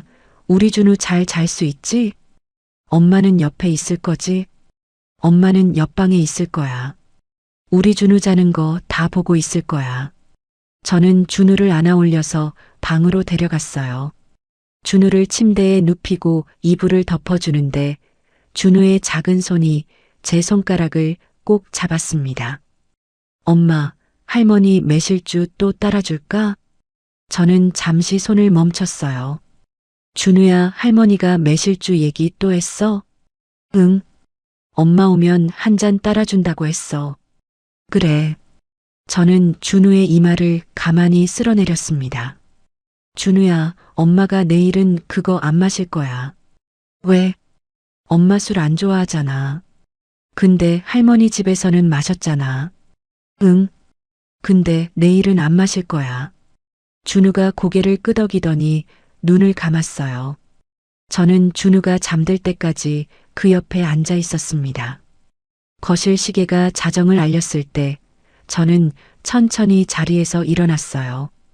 가방을 한 번 더 확인하고 잠자리에 들었습니다. 눈을 감았지만 잠은 쉽게 오지 않았어요. 내일 새벽 시댁 거실에서 무슨 일이 벌어질지 그 광경을 머릿속으로 그려보고 또 그려봤습니다. 토요일 오후 6시, 저는 준우의 손을 잡고 시댁 현관 앞에 섰습니다. 다른 손에는 작은 케이크 상자가 들려 있었어요. 벨을 누르기 전에 가방끈을 한 번 더 정리했습니다. 가방 안쪽 카메라가 정면을 향하고 있는지 손끝으로 확인했어요. 문이 열렸습니다. 어서 와라, 우리 며느리. 어머니, 저녁 준비하시느라 고생하셨죠. 시어머니께서 평소보다 더 화사한 얼굴로 저를 맞아주셨어요. 거실 식탁 위에는 평소보다 훨씬 정성스러운 저녁상이 차려져 있었습니다. 갈비찜, 잡채, 생선구이, 그리고 식탁 한쪽에 작은 술병과 잔이 미리 놓여 있었어요. 잔에는 이미 매실주가 따라져 있었습니다. 제자리 앞에요. 어머니, 이렇게 많이 차리셨어요? 우리 며느리 오는데 이 정도는 해야지. 형님은요? 성인은 좀 이따 올 거야. 일 끝나고 온다더라. 저는 식탁에 앉으면서 매실주 잔을 한번 내려다봤어요. 투명한 갈색 액체가 잔 안에서 작게 흔들리고 있었습니다. 미경아, 한 잔 마셔라. 어머니, 저 요즘 속이 좀 안 좋아서요. 속이 안 좋아? 그러면 더 마셔야지. 매실이 위에 좋단다. 네, 어머니. 천천히 마실게요. 시어머니께서 만족스러운 표정으로 갈비찜을 제 그릇에 올려주셨어요. 저는 갈비를 한 점 입에 넣고 천천히 씹었습니다. 박세영이 떠올랐어요. 음식은 오늘 안 넣었을 거다. 매실주에 한 번에 하려고 할 거다. 저는 천천히 음식을 씹으면서 윤정숙 씨의 표정을 살폈어요. 윤정숙 씨는 제가 음식 먹는 모습을 보면서 매실주 잔만 흘끔거리셨습니다. 어머니, 아버님은요? 이미 저녁 드셨다. 안방에서 쉬고 계셔. 준우야, 너도 갈비 먹어. 준우가 식탁에 앉아서 갈비 한 점을 손으로 들고 뜯기 시작했어요. 저는 매실주 잔을 들어 입가로 가져갔습니다. 윤정숙 씨의 시선이 잔으로 따라왔어요. 저는 입술 끝에만 잔을 살짝 대고 다시 내려놨습니다. 어머니, 매실주가 정말 향이 좋네요. 그치? 내가 작년에 담근 거다. 한 모금에 다 마시기는 아까워서 천천히 마실게요. 그래, 그래. 천천히 마셔라. 시어머니께서 흐뭇하게 웃으셨어요. 저는 식사를 이어가는 척하면서 매실주 잔에는 손도 대지 않았습니다. 10분쯤 지났을 때 저는 자리에서 일어났어요. 어머니, 저 화장실 좀 다녀올게요. 그래라. 저는 가방 안쪽 주머니에서 검사지 한 장을 꺼내 손바닥에 숨겼습니다. 매실주 잔을 들고 화장실로 가는 척하면서 가방을 어깨에 맸어요. 화장실 문을 닫고 변기 뚜껑을 내린 뒤 그 위에 검사지를 펼쳤습니다. 손이 살짝 떨렸어요. 매실주를 검사지 가운데에 한 방울 떨어뜨렸습니다. 투명한 노란색 종이에 갈색 액체가 스며들었어요. 저는 손목시계를 봤습니다. 10초, 20초, 종이의 가운데 부분이 천천히 색이 변하기 시작했어요. 연한 분홍빛이 돌더니 보라색으로 짙어졌습니다. 선명한 보라색이었어요. 저는 검사지를 두 손으로 잡은 채로 한참을 내려다봤습니다. 호흡이 가빠지는 걸 억지로 누르고 천천히 숨을 골랐어요. 이제 의심이 아니라 사실이었습니다. 저는 검사지를 휴대폰 카메라로 한 장 찍었어요. 매실주 잔을 변기에 살짝 흘려 양을 줄이고 검사지는 둘둘 말아 가방 안쪽 주머니 깊숙이 넣었습니다. 화장실 문을 열고 나왔을 때 저는 평소보다 살짝 풀린 표정을 지었어요. 어머니, 저 매실주가 좀 샜나 봐요. 졸음이 와요. 그치, 우리 매실주가 도수가 좀 있다. 좀 누워도 될까요? 그래, 누워라. 작은 방에 이불 펴놨다. 시어머니께서 자리에서 일어나 작은 방 쪽으로 안내해 주셨어요. 저는 준우를 데리고 작은 방으로 들어갔습니다. 작은 방 한쪽에 이불이 두 채 펴져 있었어요. 준우는 이미 식사를 마치고 졸려하던 참이라 금세 잠이 들었습니다. 저는 이불 위에 모로 누워서 가방을 머리맡에 놨어요. 가방 안쪽의 카메라 위치를 손끝으로 다시 확인했습니다. 방문 쪽으로 렌즈가 향해 있는지 2번 만져봤어요. 방문은 살짝 열어두었습니다. 거실이 정면으로 보이는 각도였어요. 저는 눈을 감았습니다. 코를 살짝 골며 잠든 척 연기를 했어요. 거실에서 시어머니께서 식탁을 치우는 소리가 들렸습니다. 그릇 부딪히는 소리, 수도꼭지 트는 소리, 잠시 후 안방으로 들어가시는 발걸음 소리. 저는 호흡을 길게 가다듬으며 시간을 셌어요. 벽시계가 밤 10시를 알렸습니다. 11시, 자정, 새벽 1시, 집안이 죽은 듯이 조용해졌어요. 새벽 1시 30분쯤 안방 문이 살짝 열리는 소리가 들렸습니다. 저는 눈을 감은 채로 호흡만 길게 유지했어요. 조심스러운 발걸음이 거실 쪽으로 다가오고 있었습니다. 발걸음이 작은 방 문 앞에서 잠시 멈췄어요. 저는 코를 작게 골며 자고 있는 척을 했습니다. 시어머니께서 작은 방 안을 살짝 들여다보는 기척이 느껴졌어요. 10초쯤 그 자리에 멈춰 계시더니 다시 거실 쪽으로 발걸음을 옮기셨습니다. 저는 그제야 살짝 눈꺼풀을 들어 올렸어요. 방문 틈새로 거실이 보였습니다. 시어머니께서 거실 장식장 앞에 서 계셨어요. 3번째 서랍을 천천히 여시는 모습이 카메라 렌즈 안에 그대로 잡혔습니다. 서랍 안에서 작은 철제 상자를 꺼내셨어요. 상자 뚜껑을 여시더니 안에서 종이 여러 장을 꺼내 식탁 위에 펼쳐 놓으셨습니다. 저는 호흡을 죽이고 그 모든 광경을 지켜봤어요. 시어머니께서 거실로 다가오시더니 작은 방 문 앞에 다시 한번 서셨습니다. 미경아. 작은 목소리로 제 이름을 부르셨어요. 저는 코를 살짝 골며 대답하지 않았습니다. 시어머니께서 방 안으로 살그머니 들어오시는 게 느껴졌어요. 저는 눈을 완전히 감고 호흡을 더 깊게 유지했습니다. 시어머니께서 머리맡에 놓인 제 휴대폰을 집어드는 기척이 느껴졌어요. 저의 손등을 살며시 들어 올리시는 손길이 닿았습니다.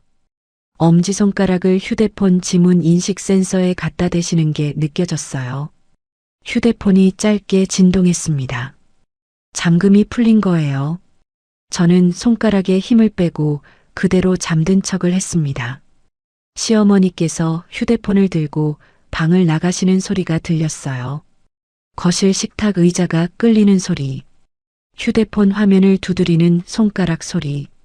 저는 살짝 눈을 떴습니다. 가방 안쪽 카메라는 계속 작동 중이었어요. 새벽 1시 50분, 현관문이 조용히 열리는 소리가 들렸습니다. 남자 발걸음 소리가 거실로 들어왔어요. 왔는가? 윤정숙 씨의 목소리가 작게 들렸습니다. 네, 사모님. 준비 다 됐어요? 낯선 남자의 목소리였어요. 50대쯤으로 들리는 굵직한 목소리였습니다. 곧이어 또 다른 발걸음 소리가 따라 들어왔어요. 엄마, 나왔어. 신우이였습니다. 장 실장님, 이번이 마지막이에요. 진짜? 네, 알겠습니다. 빨리 진행하시지요. 세 사람이 거실 식탁에 앉는 기척이 들렸어요. 장 실장이 가방에서 무언가를 꺼내는 소리가 났습니다. 태블릿 같은 기기를 식탁에 올려놓는 소리였어요. 저는 가방 안쪽 카메라 각도를 살짝 조정하기 위해 몸을 천천히 돌렸습니다. 거실 식탁이 정확히 카메라 화각 안에 들어오도록 가방 위치를 미세하게 옮겼어요. 본인 사진은 여기 있어요. 시어머니께서 종이 한 장을 장 실장에게 건네는 모습이 보였습니다. 장 실장이 태블릿을 두드리기 시작했어요. 이번 영상은 합성 잘 됐어요. 작년 사진이라서 좀 걱정했는데 얼마짜린가? 3천만 원이요. 자동심사 통과되면 월요일 아침에 입금돼요. 인증번호는 휴대폰으로 올 거예요. 시어머니께서 제 휴대폰을 식탁 가운데 놨습니다. 저는 호흡을 천천히 유지하면서 가방 안쪽에 빨간 불빛이 깜빡이는 걸 확인했어요. 영상도 음성도 전부 기록되고 있었습니다. 10분쯤 지났을 때 휴대폰이 짧게 진동하는 소리가 들렸어요. 왔다. 1번이 2475다. 네, 입력했어요. 장 실장이 태블릿을 두드리는 소리가 이어졌습니다. 신우이가 작은 방 쪽으로 슬쩍 시선을 보내는 게 카메라에 잡혔어요. 저는 눈을 감고 깊은 숨을 가장했습니다. 옳게 진짜 깊이 잠들었네. 엄마가 따라준 매실주를 한 잔도 안 남기고 다 비웠더라. 저는 그 말에 속으로 작게 웃었어요. 매실주는 변기 속에 있었습니다. 엄마, 이번 끝나고 진짜 그만해야 돼. 알았다, 알았어. 이번이 마지막이야. 장 실장님이 이러다 우리 다 잡혀가요. 잡히긴 뭘 잡혀? 며느리가 모르는데. 시어머니께서 콧방귀를 끼며 말씀하셨어요. 저는 그 말을 손목의 녹음기에 또렷이 담았습니다. 새벽 2시 30분. 장 실장이 자리에서 일어나는 소리가 들렸어요. 끝났어요.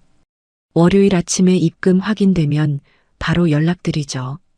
수고했네. 이번이 마지막이라고 하셨죠. 그래, 마지막이야. 장 실장이 현관을 나가는 소리가 들렸습니다. 윤정숙 씨와 신우이가 식탁 위 종이들을 정리하기 시작했어요. 엄마, 이거 어디다 둘 거야? 장식장에 다시 넣어둘 거야. 미경이가 거기까지 뒤질 일이 없잖아. 엄마, 그래도 이건 좀 위험해. 걱정 말아라. 일정표는 내가 따로 관리한다.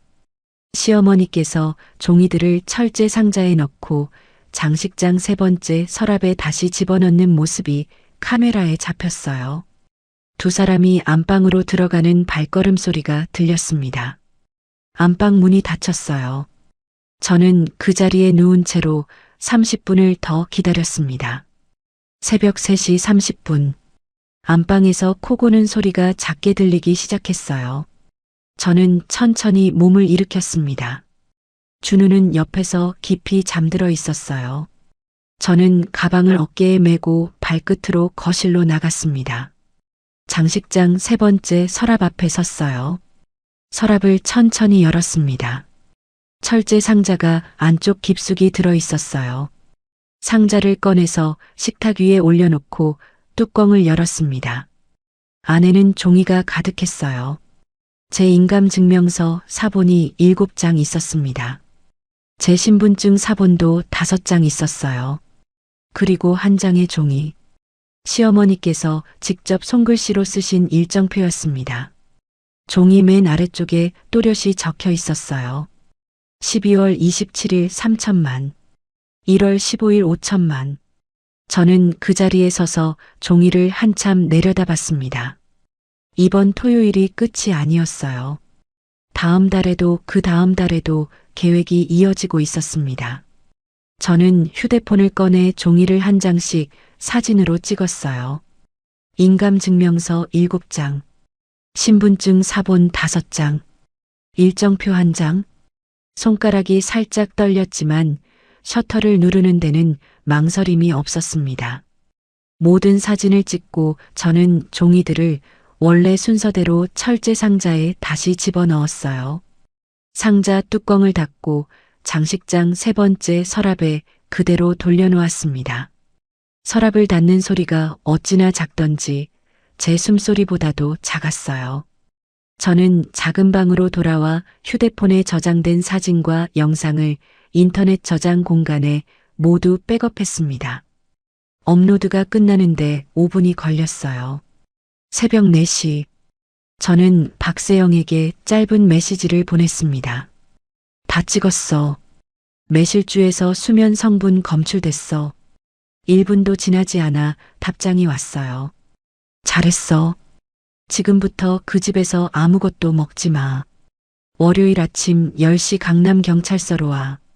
저는 휴대폰을 손에 쥔 채로 천천히 자리에 누웠어요. 옆에서 잠든 준우의 작은 손을 가만히 잡았습니다. 준우의 따뜻한 체온이 손바닥에 전해졌어요. 저는 천장을 올려다봤습니다. 거실 너머 안방에서는 윤정숙 씨와 신우이가 깊이 잠들어 있었어요. 내일 아침이면 평소처럼 웃으면서 아침상을 차려주실 거였습니다. 저는 천천히 눈을 감았어요. 이번에는 잠든 척이 아니었습니다. 진짜로 눈을 감았어요. 월요일 오전 10시 강남경찰서 사이버수사대 사무실 앞에 박세영과 함께 섰습니다. 박세영이 제 어깨에 손을 얹으면서 작게 말했어요. 미경아, 들어가자. 세영아, 손이 또 떨려. 이제 끝내러 가는 거야.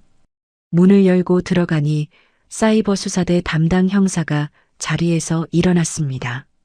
40대 중반쯤으로 보이는 차분한 인상의 남자였어요. 박세영 변호사님이시죠? 어서 오세요. 안녕하세요, 형사님. 이쪽이 피해자 한미경 씨입니다. 저는 형사 앞 의자에 앉으면서 가방에서 USB 하나를 꺼냈어요. 형사님, 여기 영상이랑 음성 파일, 사진 다 들어있어요. 네, 천천히 말씀해 주세요. 처음부터 어떻게 된 일인지요. 저는 형사 앞에서 지난 한 주 동안 있었던 일을 차근차근 풀어놨습니다. 채권 통보서 이야기부터 시작해서 신용정보 조회, 매실주 검사, 새벽 거실의 광경까지요.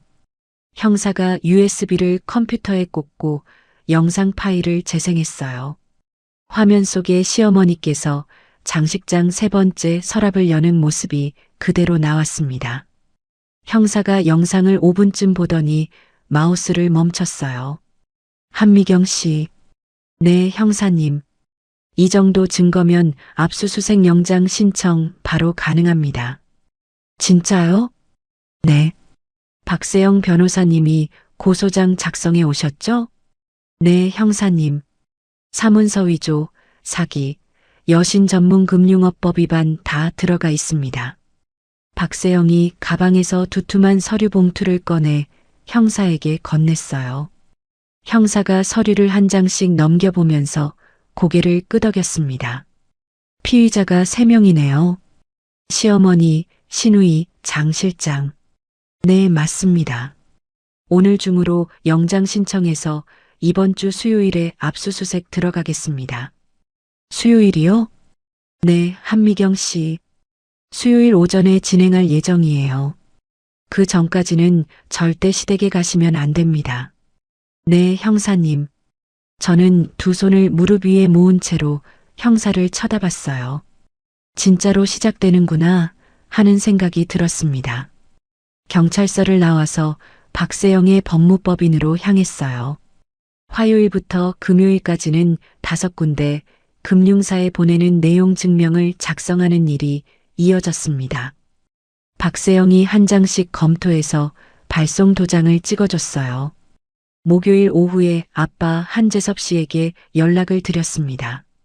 아빠, 내일 아침에 잠깐 들를게. 무슨 일이냐? 드릴 말씀이 있어서. 그래, 와라.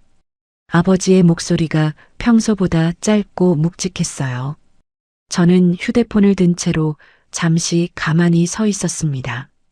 다음 날 아침, 아빠의 작은 철물점 한쪽에 딸린 방에서 저는 아버지와 마주 앉았어요.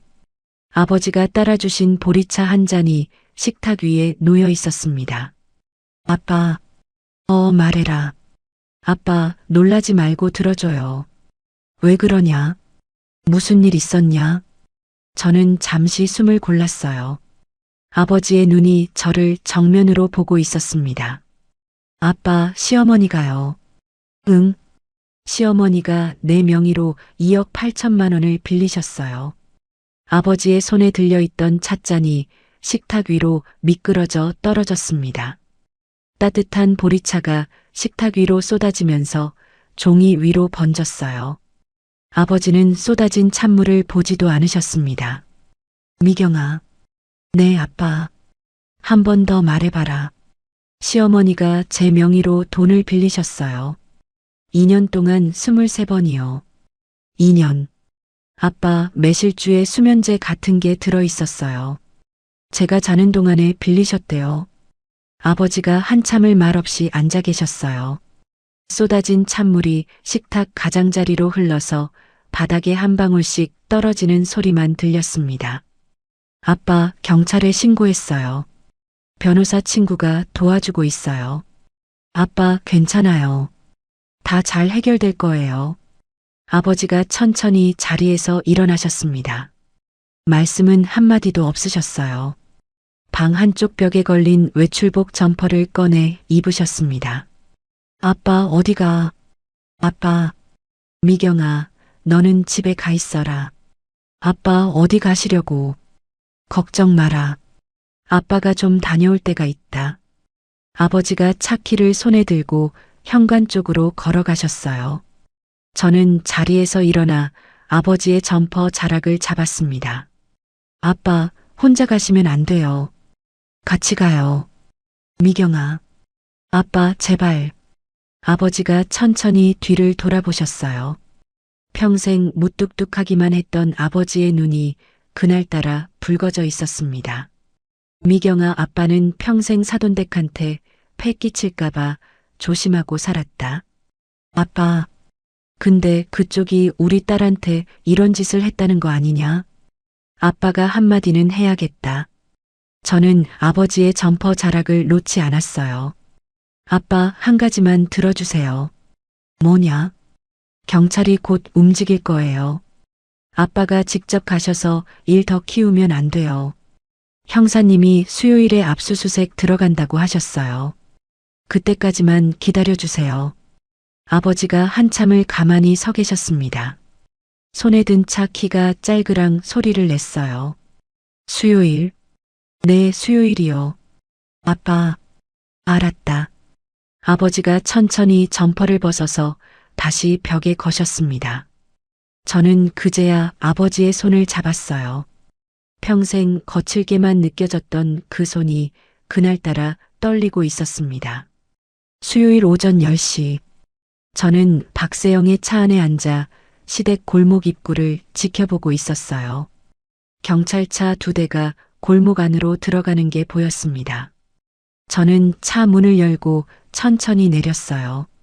박세영이 함께 차에서 내렸습니다. 미경아, 천천히 가자. 응, 세영아. 골목 안쪽으로 걸어 들어가는데 동네 사람들이 창문을 열고 내다보는 게 보였어요. 옆집 아주머니가 마당 앞에 서서 저를 발견하고는 손짓을 하셨습니다. 미경아, 미경아. 네, 아주머니. 네가 결국 해냈구나. 옆집 아주머니가 제 손을 꼭 잡으셨어요. 저는 그 자리에서 잠시 말을 잇지 못했습니다. 시댁 대문 앞에 도착하니 형사들이 마당 안에서 압수수색을 진행하고 있었어요. 거실에서 시어머니께서 형사 2명에게 양팔을 잡힌 채로 끌려 나오고 있었습니다. 이건 알아. 내가 뭘 잘못했냐? 시어머니께서 마당 한가운데서 발을 굴리며 소리를 지르셨어요. 내가 며느리한테 뭐 좀 도와달라고 한 게 죄야. 죄냐고. 형사 중 한 명이 차분하게 윤정숙 씨를 경찰차 쪽으로 안내했습니다. 윤정숙 씨, 일단 서로 가시지요. 내가 왜 가? 내 집인데 왜 가? 시어머니께서 마당에서 저를 발견하셨어요. 순간 윤정숙 씨의 얼굴이 일그러졌습니다. 미경아, 미경이 너 인연이 시어미를 신고했냐? 저는 아빠의 등 뒤에 한 발 물러서서 윤정숙 씨를 바라봤어요. 말없이 그 모습을 지켜보기만 했습니다. 미경아, 너 어떻게 나한테 이래? 내가 친엄마처럼 너를 챙겼는데. 저는 입을 열지 않았어요. 시어머니께서 경찰차에 실리는 동안 다른 형사들이 거실에서 신우이를 데리고 나왔습니다. 신우이가 저를 보더니 그 자리에 무릎을 꿇었어요. 옳게, 한 번만 봐줘. 나 진짜 잘못했어. 옳게, 진짜 한 번만. 엄마가 시켜서 그런 거야. 내가 처음부터 그런 게 아니야. 신우이가 마당 흙바닥에 무릎을 꿇은 채로 두 손을 모으셨습니다. 평소에 옳게 하던 그 살가운 얼굴이 일그러져 있었어요. 저는 한 발자국도 움직이지 않고 그 모습을 봤습니다. 마침 시댁 안에 들렀던 장 실장도 함께 체포되었어요. 마당 한쪽에서 형사가 장식장에서 압수한 철제 상자를 들고 나오는 게 보였습니다. 그 안에는 제 인감증명서와 신분증 사본, 일정표가 그대로 들어 있었어요. 회사에서 연락을 받은 남편이 골목 입구로 헐레벌떡 뛰어들어왔어요. 숨이 차서 가슴을 헐떡이면서 마당 안의 광경을 보고는 그 자리에 무너져 앉았습니다.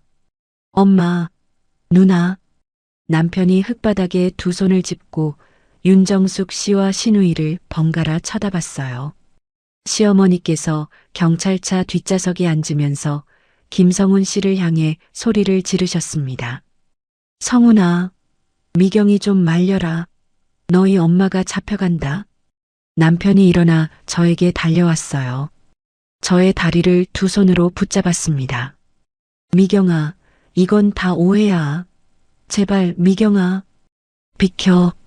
미경아, 한 번만 들어줘. 한 번만. 비키라고 했어. 저는 김성훈 씨의 손을 차분히 떼어냈습니다. 자기, 그날 밤에 어머니랑 통화한 거 다 녹음됐어. 미경아, 미경이 모르는 것 같다고 말한 거, 안심하라고 한 거, 다 녹음됐어. 김성훈 씨의 얼굴이 새하얗게 변했어요. 저는 한 발 뒤로 물러나 아빠의 등 뒤로 자리를 옮겼습니다. 아버지가 천천히 김성훈 씨를 내려다보셨어요. 자네, 아버님, 내 딸 다리에서 손 떼게.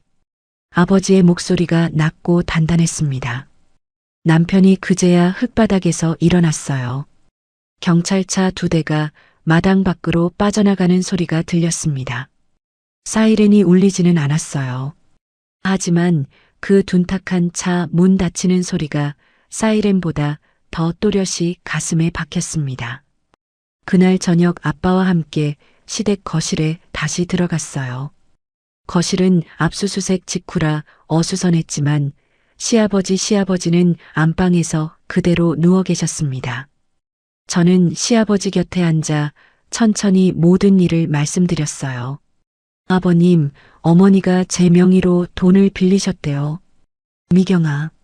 아버님, 어머니랑 형님이 경찰서로 가셨어요. 시아버지가 떨리는 손으로 제 손을 잡으셨어요. 한쪽 손에 힘이 잘 들어가지 않으셔서 손이 자꾸 흔들렸습니다. 미경아, 아빠가. 네, 아버님. 아빠가 정말로 몰랐다. 알아요, 아버님. 미경아, 미안하다. 사죄한다. 시아버지의 눈에서 눈물이 흘러내렸어요. 저는 시아버지의 손을 마주 잡고 한참을 가만히 있었습니다. 이분만은 진짜 가족이셨어요. 그 사실 하나만은 변하지 않았습니다. 다음 날 박세영에게서 전화가 왔어요. 미경아, 세영아, 장 실장이 자백했어. 처벌 감경 받으려고 다 불었다. 다란이 어디까지? 카카오톡 대화 기록, 통화 녹음, 합성 영상 파일 원본까지 다 제출했어. 세영아, 응? 이제 진짜 끝난 거야? 형사 쪽은 사실상 끝났어. 이제 민사만 남았어. 저는 휴대폰을 든 채로 거실 창문 앞에 섰어요. 창밖으로 늦은 오후 햇살이 길게 들어오고 있었습니다. 세영아, 고마워. 미경아, 한 가지 더. 응. 첫 번째 금융사에서 채무 무효 인정 답변 왔어. 저는 휴대폰을 두 손으로 꼭 쥐었어요. 나머지도 곧 따라올 거야. 거의 다 됐어. 응. 미경아, 잘 버텼어. 전화를 끊고 저는 거실 식탁 의자에 앉았습니다. 준우가 거실 한쪽에서 그림을 그리고 있었어요.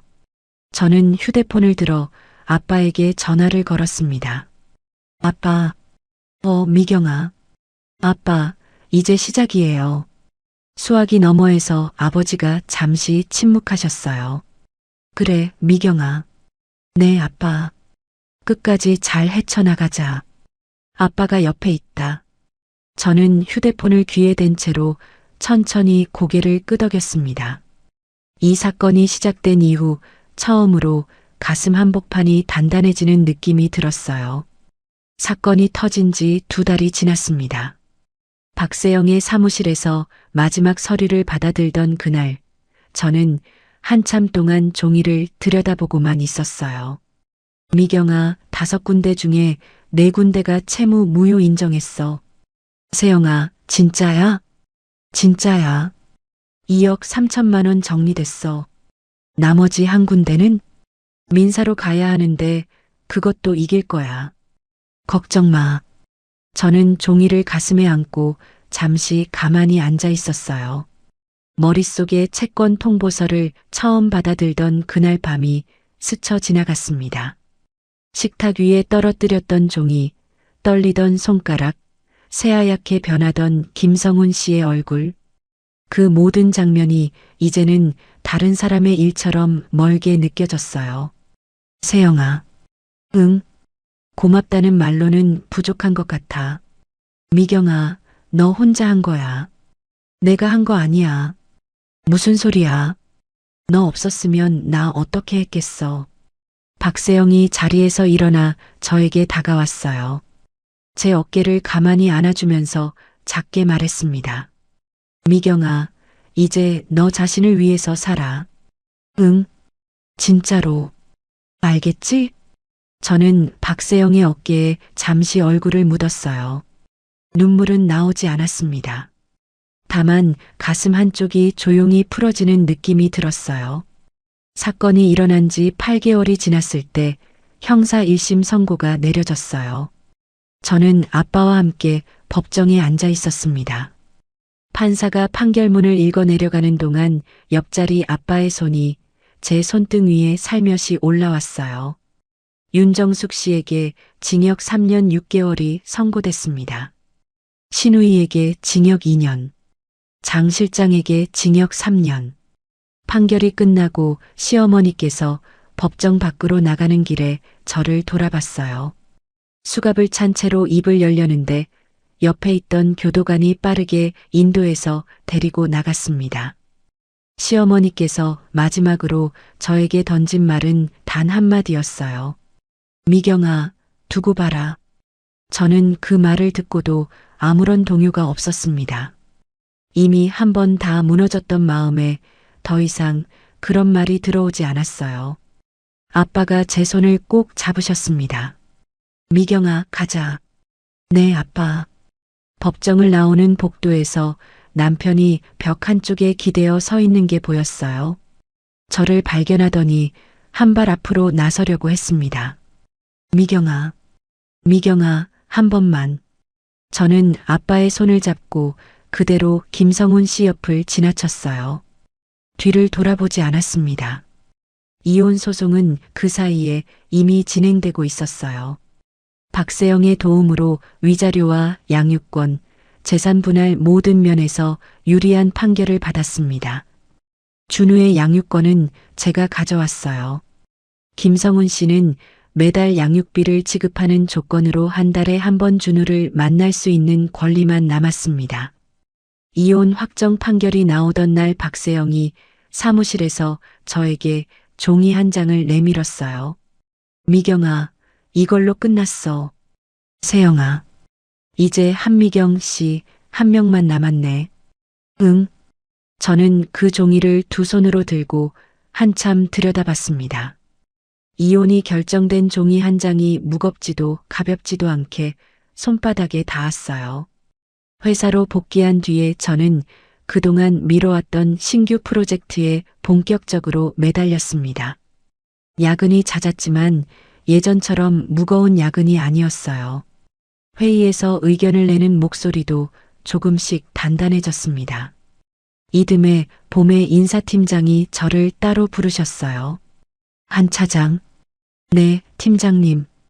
이번에 부장 승진 명단에 한 차장 이름 올렸어요. 저는 한참 동안 팀장님 얼굴을 쳐다보기만 했습니다. 한 차장, 그동안 책임감 있게 일한 거 회사가 다 알고 있었어요. 팀장님, 고생 많았어요. 진심으로 축하해요. 팀장님이 손을 내미셨어요. 저는 그 손을 마주잡고 짧게 인사를 드렸습니다. 사무실로 돌아와서 자리에 앉아 잠시 창밖을 봤어요. 봄 햇살이 책상 위로 길게 들어오고 있었습니다. 그날 저녁 아빠께 전화를 드렸어요. 아빠, 미경아. 아빠, 저 부장 됐어요. 수화기 너머에서 아버지가 잠시 말씀이 없으셨어요. 미경아. 네, 아빠. 잘했다. 아빠, 내 엄마가 알면 얼마나 좋아했겠냐. 저는 휴대폰을 귀에 댄 채로 사무실 책상 앞에서 가만히 눈을 감았습니다. 아버지의 무뚝뚝한 목소리에 잠겨있던 무언가가 그날따라 또렷하게 들렸어요. 아빠, 토요일에 갈게요. 그래, 와라. 아빠가 김치찌개 끓여놓을게. 전화를 끊고 저는 책상 위에 놓인 가족 사진을 잠시 들여다봤어요. 준우와 함께 찍은 사진이었습니다. 사진 속의 저는 작년의 저와 같은 얼굴인데 어딘가 다른 사람 같았어요. 사건이 마무리된 지 약 4개월이 지난 늦가을 어느 날이었습니다. 병원에서 연락이 왔어요.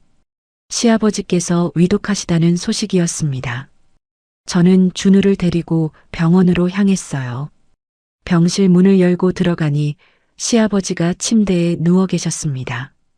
야윈 얼굴이 처음 뵙던 그날과는 비교할 수 없을 만큼 변해 있었어요. 아버님, 미경이 왔구나. 시아버지의 목소리가 가늘게 떨렸습니다. 저는 침대 옆 의자에 앉아 시아버지의 손을 잡았어요. 준우 데리고 왔어요, 아버님. 준우야, 이리 와봐. 준우가 침대 옆으로 다가와 시아버지의 손가락을 살짝 잡았습니다. 시아버지가 작게 웃으셨어요. 준우야, 할아버지가 미안하다. 할아버지, 빨리 나으세요. 시아버지가 떨리는 손으로 침대 옆 협탁 서랍을 가리키셨습니다. 저는 자리에서 일어나 서랍을 천천히 열었어요. 안에는 작은 통장 하나가 놓여 있었습니다. 통장 위에는 메모지 한 장이 가지런히 얹혀 있었어요. 간호사가 대신 적어드린 듯 단정한 글씨로 준우 할아버지가 손주에게라는 짧은 한 줄이 적혀 있었습니다. 아버님, 이게. 미경아, 그거 받아둬라. 아버님, 이건 내가 따로 모은 거다. 며느리하고 손주한테. 저는 통장을 두 손으로 받아들었어요. 메모지가 통장 위에서 살짝 흔들렸습니다. 아버님, 저 이거 받을 자격 없어요. 미경아. 네, 아버님.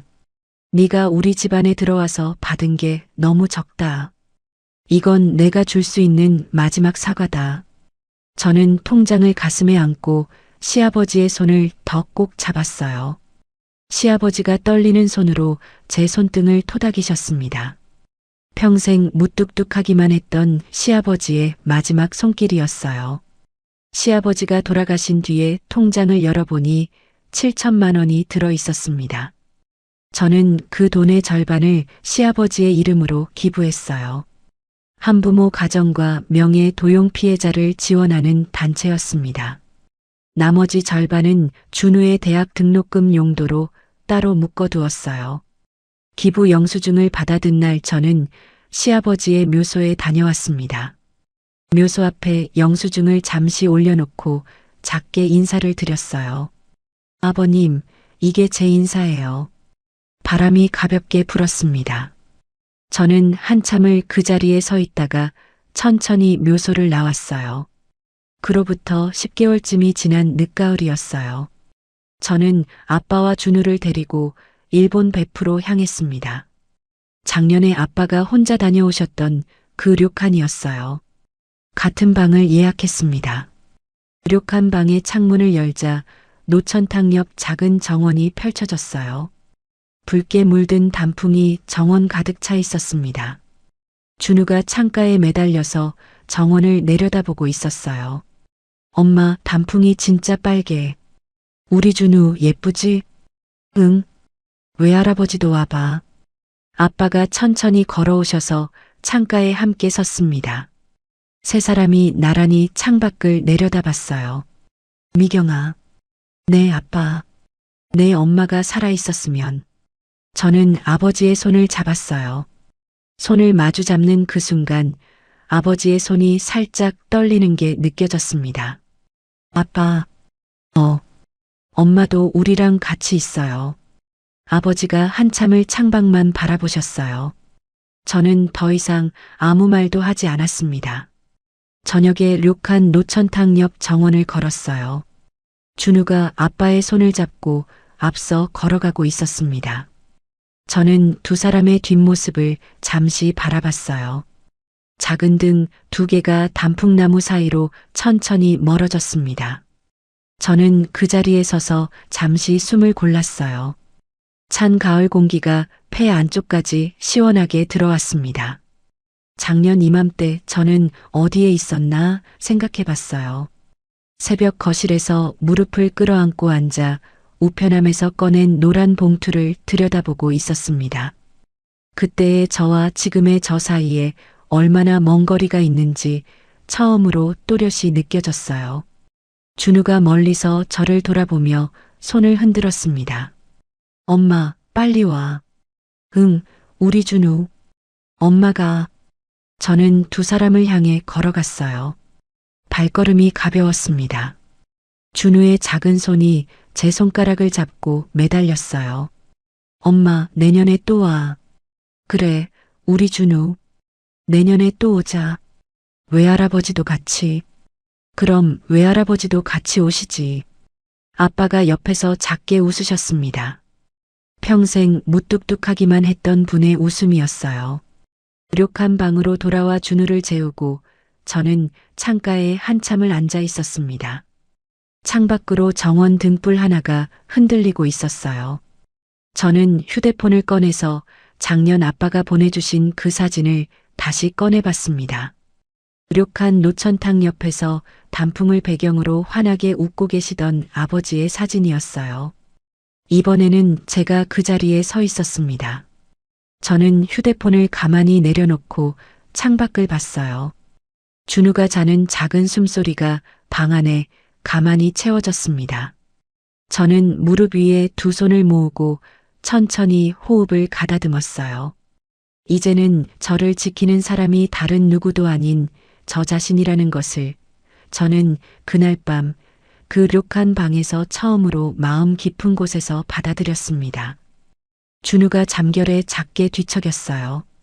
저는 자리에서 일어나 준우의 이불을 다시 덮어주고 머리맡에 앉았습니다. 준우의 따뜻한 이마에 손을 가만히 얹었어요. 창밖에서 가을바람이 단풍잎을 한 장 떨어뜨리는 소리가 들렸습니다. 여러분, 오늘 제 이야기 어떻게 들으셨나요? 부끄럽지만 한때 저는 가족이라는 이름 앞에서 제 자신을 너무 오래 내려놓고 살았습니다. 친엄마 같다고 믿었던 사람이 제 인생을 갉아먹고 있다는 걸 알아차렸을 때 저는 무너지는 대신 똑바로 서기로 결심했어요. 지금 이 순간에도 가족이라는 이름 뒤에 숨은 누군가에게 상처받고 계신 분이 있다면 한 가지만 꼭 기억해 주세요. 가족이라는 말이 모든 걸 덮어주는 만능 단어가 절대 아니라는 사실을요. 당신의 인생을 갉아먹는 사람은 피 한 방울 섞였다 해도 가족이 아닙니다. 당신을 지키는 첫 번째 사람은 다른 누구도 아닌 바로 당신 자신이에요. 저처럼 한참을 돌아오지 않으셨으면 좋겠습니다. 오늘도 묵묵히 버텨내고 계신 모든 분들께 진심을 다해 응원과 위로를 보냅니다.